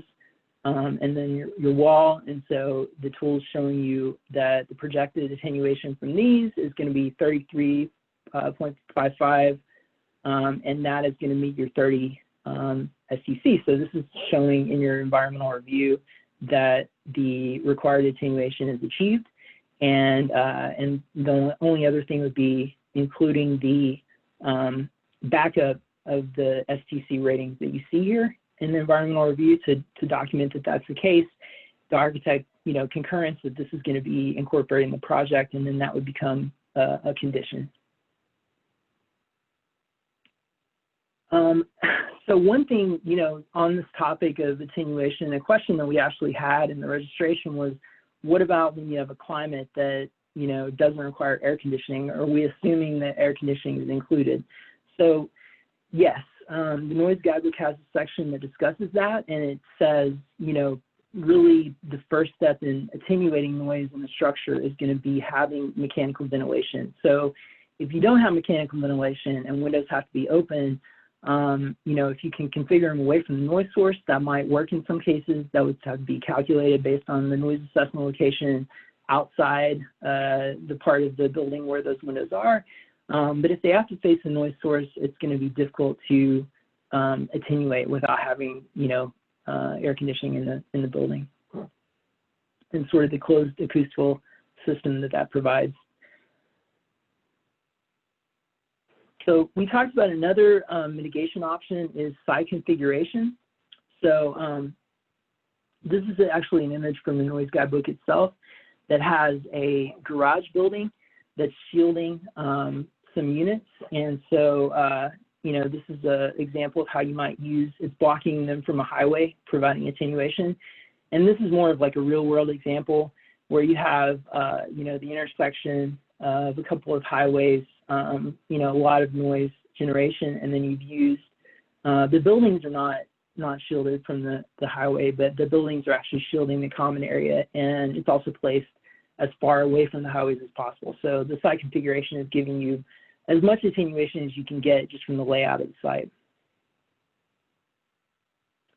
And then finally, the barrier performance module is going to be the way you document the barrier effect when your barrier is attenuation. The diagram that's in the guidebook and that's on the barrier performance module on the website is sort of laid out like a single family subdivision, which, you know, you see a lot near highways where you have a noise barrier to single family homes in the neighborhood. And it shows you the different inputs that you have, which is basically the observer to the barrier distance to the source, to the effective distance, the barrier height, and then the calculator is actually going to draw that line of sight distance line, and then that gives you the attenuation. So your barrier has to be high enough to block the line of sight from the observer to the noise source. You know, in a multifamily project, again, we might see the common area have a barrier.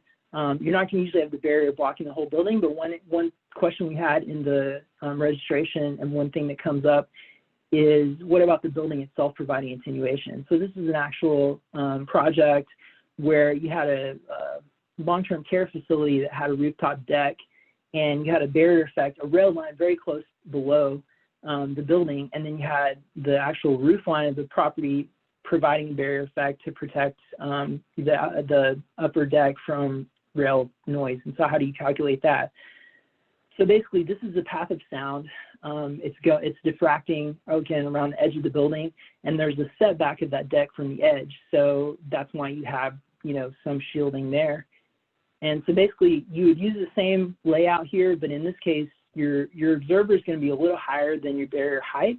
But because of that setback, that line of sight is still going to be broken to the rail source. And so, you know, the edge of the roof was 64 feet off the ground.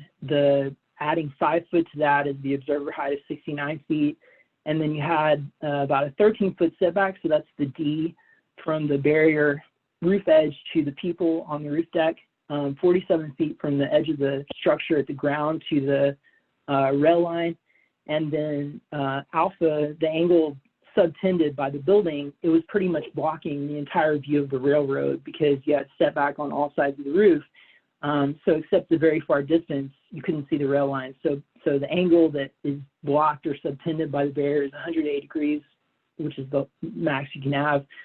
And then you see that comes out to significant attenuation, reducing it by about 12 decibels, which is the amount that you know, is necessary for that site. So just a note on that too, as far as how does that play into the requirement for an EIS. The barrier effect can be, if the barrier is going to be in place by the time construction is completed, then before occupancy, then it can be counted into the noise level. And so, you know, that is one advantage of using a barrier or of the building providing a barrier effect, is that it can be counted for how you classify the site as unacceptable, normally unacceptable, or acceptable. Getting into the HEROES mitigation screen. So this is just kind of following up on what if you have a balcony, you have an operation and maintenance plan, you have a stray cat, you have noise attenuation. Any of these measures, you have a barrier that are going to have to be built into the development. Those have to be documented in the review. And so the mitigation screen is where you enter that. The plans go into the mitigation screen at the time the HEROES review is completed. And then there's a follow-up screen. So as you go through the process of, you know, handoff and closing, and it, you know, goes into sort of asset along, you know, longer term management of that, property management, there is this mechanism for following up on saying, yes, it was, you know, completed as specified in the conditions, and the attenuation was incorporated, and that way the public record is complete. So now I'm going to hand off. Thanks, Zach. So we are coming towards the end of our time. I wanted to let everyone know that if you need to leave at the scheduled end, the whole thing will be recorded. We may go a little longer. And what I'll be talking about to get us to the end is what to do when your project is over 75 DNL. And then I'm going to go over some policy updates and FAQs. So it will all be recorded. Stay if you can. We'd love to have you stay. And I just want to underline Zach's point about mitigation. You can have the best plan in the world, and it doesn't mean anything if it doesn't get into the plans and specs for the project, and if we don't follow up and make sure that the mitigation took place. And one other thing before I go on, Michelle, I think we're running low on time, but if you could push whatever needs to happen on the poll so that people can see on their individual screens how they did on the poll, that would be great. And while I'm talking, maybe you can check your phone and see where you came in on the poll. So we're going to talk about what happened. Oh, sorry, go ahead, Michelle. No worries. I'm pushing it forward now. Thank you for everyone for participating. Yes, thanks so much. Okay, so we're going to talk about what happens if you are in the unacceptable noise zone.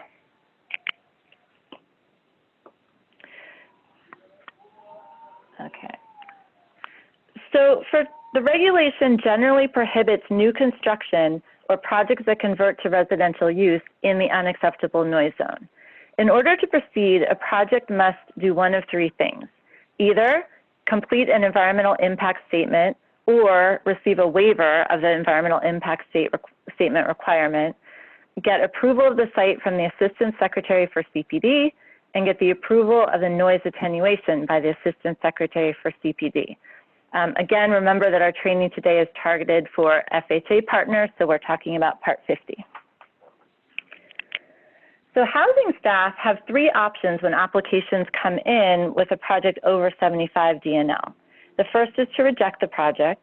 The second is to work with the lender to complete an environmental impact statement, which is quite involved.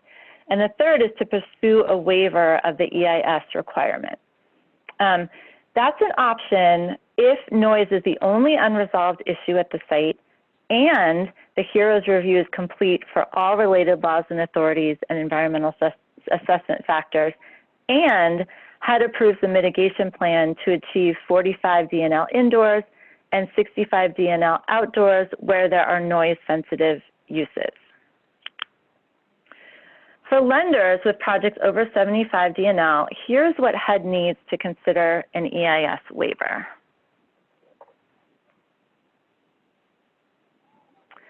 When we say complete HEROES review, this means that all consultation processes are complete.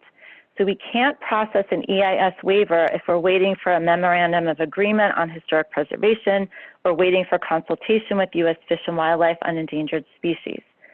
The HEROES review must be reviewed by the field or regional environmental officer in HEROES. And these are the field staff in HUD's Office of Environment and Energy that provide technical assistance on environmental issues, including noise, and they must review and comment in HEROES for projects that need an EIS waiver. We also need a final site plan and detailed noise exposure and attenuation plan included in that site plan. This can mean that HUD can't process a noise waiver at the pre-app stage for multifamily or before the application is in for ORCF.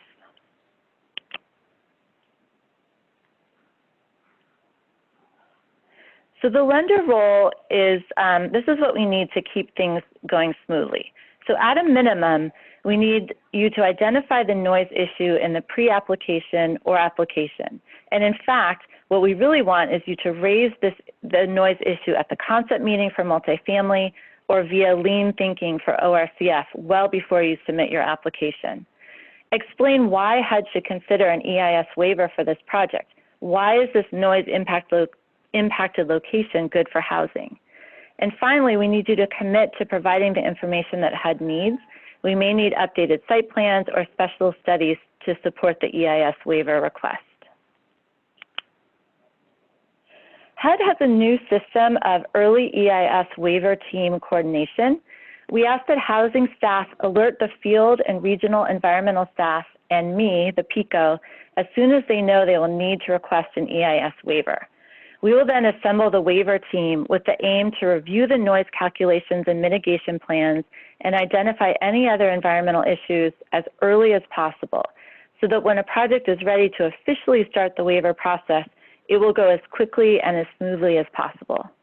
Once an official request goes in, the waiver is reviewed by Headquarters Office of Environment, then the Office of General Counsel, and if it's approved, it gets signed by the Assistant Secretary for CPD.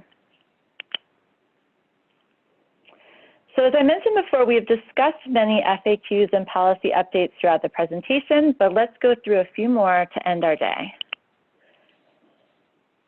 How can I avoid a delay in the noise review process? The best way is to provide complete noise data as early as possible. This training today is designed to provide you the tools you need to submit noise analysis that meets HUD standards. Who at HUD reviews noise assessments? The primary reviewer is the multifamily or 232 staff completing the HEROES review. This is generally an underwriter or appraiser. The housing staff are supported by Office of Environment and Energy field staff. These are the field and regional environmental officers I mentioned a minute ago. For new construction or conversion of use activities over 200 units, field or regional environmental officers must review and comment in HEROES by regulation. For new construction with noise exposure that are under 200 units, housing staff are encouraged to consult with REOs and FEOs for questions and technical assistance. What is a special environmental clearance? This is fairly technical, so in the interest of time, I will just say that there was an outdated phrase in the noise guidebook that led to a requirement in the MAP guide for FEO and REO review and comment for noise impacted new construction under 200 units. OEE has updated that definition, and multifamily issued a MAP guide update, and so that is no longer the case. Projects with noise between 65 and 75 that are under 200 units are not required to go through review and comment by the REO and FEO. However, as I just mentioned, they are HUD's noise expert and will often be invited in for technical assistance or questions on noise or any other environmental issue at any level of review. Noise levels that require an EIS waiver, even if the project is under 200 units, will still require review and comment. Okay, what noise changes are coming with the MAP updates? Not many. So there were extensive edits to the noise section, but most of the edits were clarifications. For example, we clarify the noise requirements at each level of review. We state the existing requirement for the 10-year noise projection, and we incorporate the balcony memo into the MAP guide. There is one new section on railroad vibration, noise, and location. We brought this section over from the 232 handbook so the two programs would align. We received a lot of feedback on this section from the drafting table and made edits so the language is less prescriptive and more flexible. For projects closer than 100 feet from a railroad track, we will need at a minimum approval from HUD, a structural examination for vibration damage, and documentation that the site meets safety standards. For example, is there a fence to protect residents from the railroad track? If needed, HUD may ask for a railroad vibration study performed by a registered professional engineer with experience in structural vibration analysis. The new section also states that HUD may add up to 8 decibels additional noise attenuation for projects within 3,000 feet of an actively operating rail yard. The amount of attenuation will depend on existing or proposed barriers, topography, and the nature of the rail yard operations. What is a largely undeveloped area? The noise regulations require an EIS level of review for projects in the normally unacceptable zone, this is between 65 and 75, that are in a largely undeveloped area. Largely undeveloped means that the following things are not true. The area within a 2-mile radius of the project boundary is over 50% developed for urban uses, and infrastructure is available and has capacity to serve the project. This means that there is a water main in place that a project could tap into. It doesn't mean that the connection is already to the site.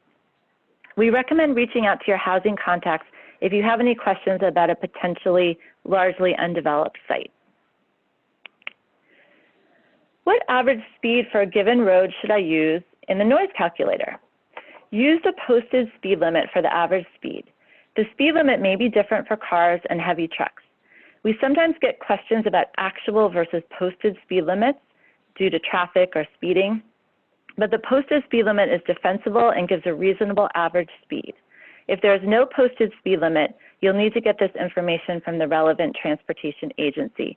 And a question came in the comment box about, does that need to be part of the noise documentation? Yes, we would want to see either a picture of the posted speed limit or documentation from the transportation agency.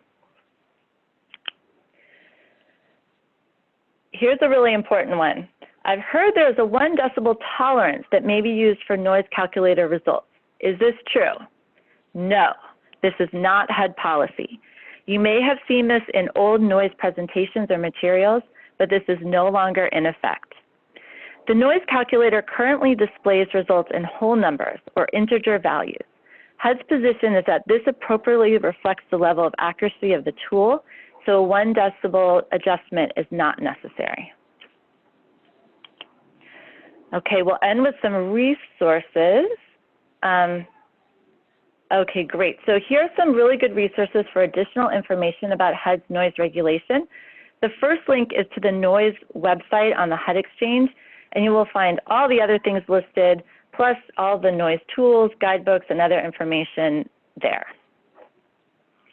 HUD also has online training modules, including one for noise abatement and control.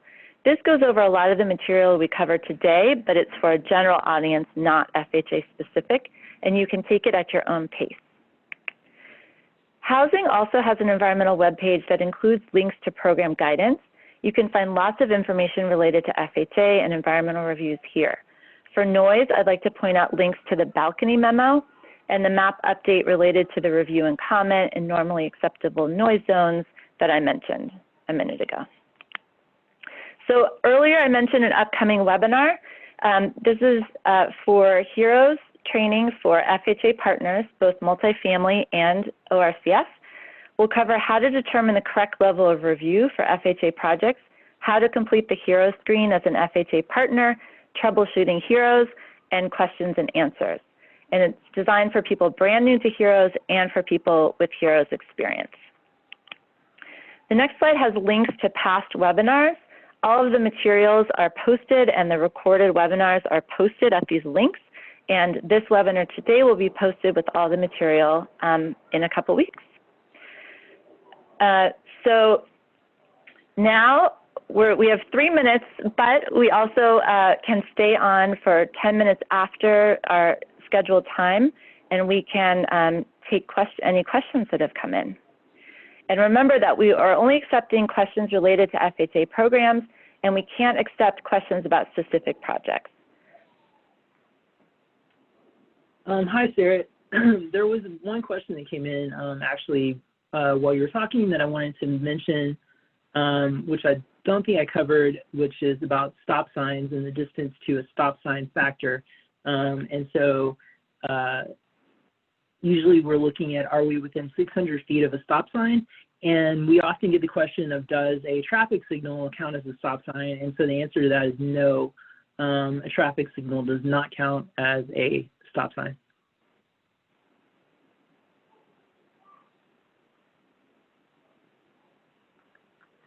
Great.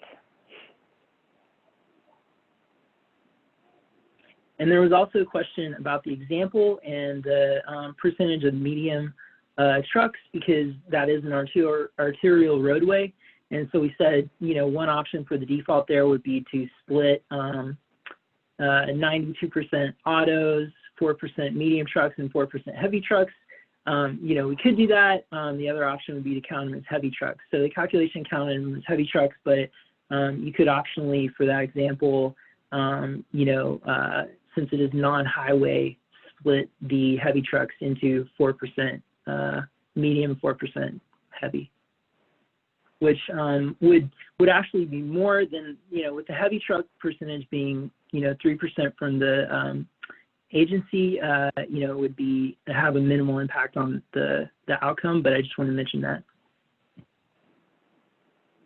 Zach, I see a question about railroad cars, and I mentioned this really quickly just now, but the question is the noise made by railroad cars being connected and disconnected considered a loud impulsive noise? And I'll just say quickly, yes, and that's the reason why the map guide is adding that as, you know, being near a rail yard as a potential noise source, but do you want to elaborate a little bit? Yeah, I mean, I think the issue there is, you know, how is it factored into the review? So usually it's going to be, you know, associated with the rail line that we'd be calculating the noise level from. And so again, we talked about, you know, it's kind of tricky when you have the loud impulsive sound and the 8 decibel penalty, you know, how that's added into a review. So if you have the level from the rail operations that are going in there, it can be added to that. If not, then probably you want to contact HUD to try to figure out how to quantify, you know, that loud impulse contribution that again, like you said, would be coming from the rail yard. There was a question, Zach, that came in when you were talking that I was holding to the end about if the local DOT is doing roadway expansion and has conducted an environmental assessment, including a noise analysis. Is there a way we can incorporate that study into the HUD's noise analysis? Yeah. Sort of project specific, but if maybe generally you could answer it. Yeah, I mean, there, you know, hopefully as part of that analysis, they would have had some estimate of how the improvements are going to change the volume. And then you just simply be able to take the, you know, traffic volume changes and factor it into the HUD calculation. You know, for as far as their actual noise projection, the metric that they're using is you know, may be different from HUD's metric. And so you'd have to see whether it was the same, you know, to use the actual noise level that they're projecting. But, you know, I think our preference generally would be to take their estimate of the increase of traffic data and then factor that into your projection for the HUD review. Thanks, Zach. Here's an interesting question that I've heard before. It might be good to clarify. So one of the questions is, I'm hearing about noise testing from noise coming from the outside, but what about noise between units, specifically the stomping sounds from upstairs neighbor? So that's not something that's covered under HUD's regulation, but I will say that, you know, on those projects we've seen where, you know, there's an acoustical engineer who is providing an attenuation plan and actually reviewing construction plans for the attenuation. I've seen a lot of times that they will make additional recommendations about the way floors and ceilings are, you know, joined or sealed, and wall attachments, and, you know, things that also reduce noise between units. And so it's definitely something that there's expertise out there to assist in projects, but it's not something we're focused on as part of, you know, HUD's review process, or really having detailed guidance on how to mitigate that, like in our guidebook. Yeah, that's helpful. The noise regulations are really focused on, you know, noise coming into the property. Right. Someone said they were excited to see new wall construction details in the tool you showed. And the comment is, they are not exterior walls. How to handle exterior walls that are 2 by 6? So there was, you know, I'm not sure as far as, you know, be the wall dimensions and thickness, but also the material. So we did add an option for, I believe, triple width, which is something you see in, you know, thicker walls in some older buildings. And so, you know, you may want to check that, but you need a little more detail than just the wall thickness as far as the materials to select the appropriate product from the chart.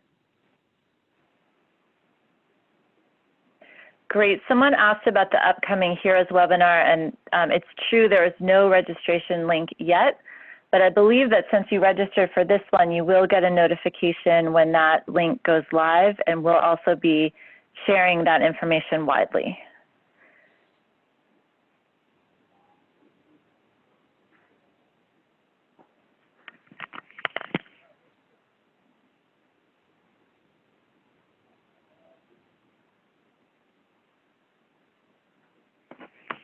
Oh, Zach, there's a question, any guidance for when highway usage is decreasing? So when you're doing your 10-year projection, how would you do that? So that's when it's also really beneficial to have the, you know, in that example you looked at from Florida DOT, there was fluctuation over years, and the most recent year there was some leveling out, and so that affected their overall trend line. But, you know, based on historical data, it's going to be, you know, either the state's or planning agency's projection that's going to take into account the lower recent level and also historically, and it's going to kind of come out somewhere between those, and then linear, the same thing. So the answer is basically you can't just look at the most recent year. You know, you look at the historical trend, and it would be a balance between that recent fluctuation down and then, you know, any growth historically in the area too.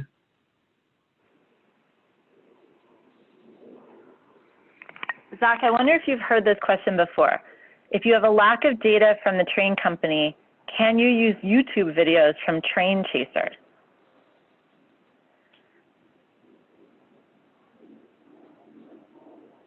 I'm not sure I understand the. Yeah, I'm not sure what you would get, what data you would get from that. I mean, I guess maybe the train counts. Yeah, I mean, the YouTube video, I guess, would have to identify like the time period and be long enough to be representative, and then you'd have to sort of watch that, and they might not count it, and then you'd have to rely on them as having accurate, you know, information. And so it'd almost be easier just to go out and do the observation. It'd be about the same as sort of watching the video, I guess, unless it's hard to, I know travel is challenging right now, so but it's hard to imagine enough detail around the video to use that in your documentation.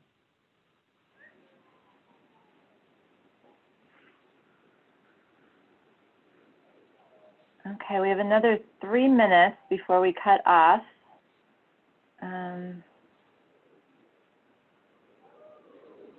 Oh, there's a question about, is it appropriate to use the barrier performance module for common outdoor space to determine the building attenuation?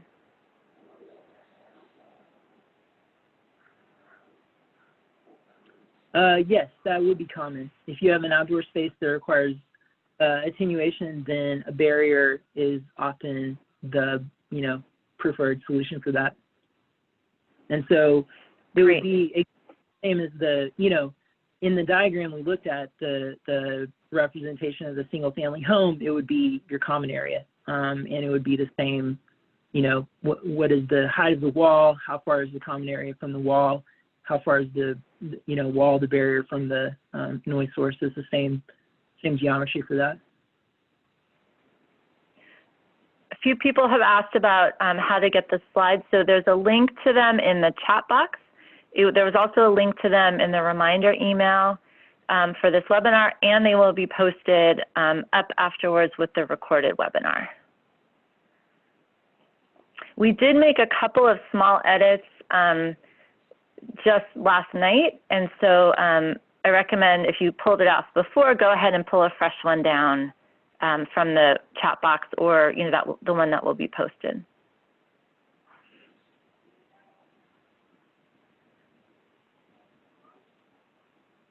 Okay. Zach, are you seeing anything else? Oh, so there's a follow-up on the YouTube video that the video shows number of locomotives, cars, crossing speed, lots of good information. Yeah. So it seems like the answer would depend. Okay, so you're just using it to, instead of like an aerial map, to get the layout of the rail and stuff like that. Yeah, that would make sense. I mean, it might be hard to measure it from the video, but I see if you're not talking about trying to count operations from it, then that makes more sense to me. I think they are saying, because they're saying you can get the number of locomotives and cars and the speed from the YouTube video. Oh, okay. Yeah, I mean, it's hard to say without seeing I haven't watched that particular series, but like, you know, again, the question would just be, is it representative of, you know, the time period that you would cover if you looked at the inventory of, you know, what is it average per day? Is it reflective of that? And I guess if you could document it was, that would be something to look at, but I'm just not familiar with that. It would be an unusual data source, let's put it that way. So you'd want to really double check that it would be okay. So let's take one last question before we sign off. There have been questions about stop sign. How do you calculate the distance to a stop sign? So let's see. Yeah. Do you see that one, Zach? I'm not, yeah. Yeah, I mean, you know, the question is, with stop sign, we're talking about then a road that, you know, is a noise source for your property. And when you looked at the effective distance where you've got your noise assessment location, you're drawing that line to measure to the center of the line of the roadway. So wherever that shortest distance, wherever you're hitting the roadway at that point, the question is, from that point on the roadway, within 600 feet, is there a stop sign? And if so, then that's the distance that's going to go into the calculator. And a signal is not, a traffic signal is not a stop sign. All right, great. So I think that will be our last question, but we will follow up with others that came in. We'll post answers on when the materials go up. And thank you so much. And Michelle, is there anything you need to say to close us out? I will let Michelle Chuma announce who the winners were for today's polling before we wrap up. Happy to do so.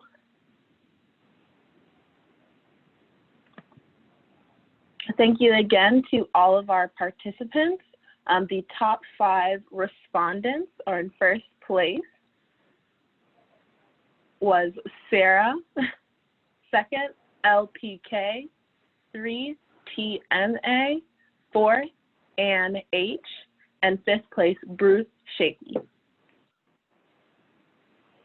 Thank you, and that was not me, Sarah. I only came in 14th. So congratulations to the other Sarah. And thank you so much, Zach Carter, for all this great technical information. And thank you, everyone that participated and attended. Yeah, thank you. I just want to say thank you as well, and, you know, hope to hear from you in the future, and we'll get additional responses to these questions as well. All right. Thank you, everyone, for joining us today. We will hold for about 3 minutes to see if there are any remaining questions before we close today's webinar.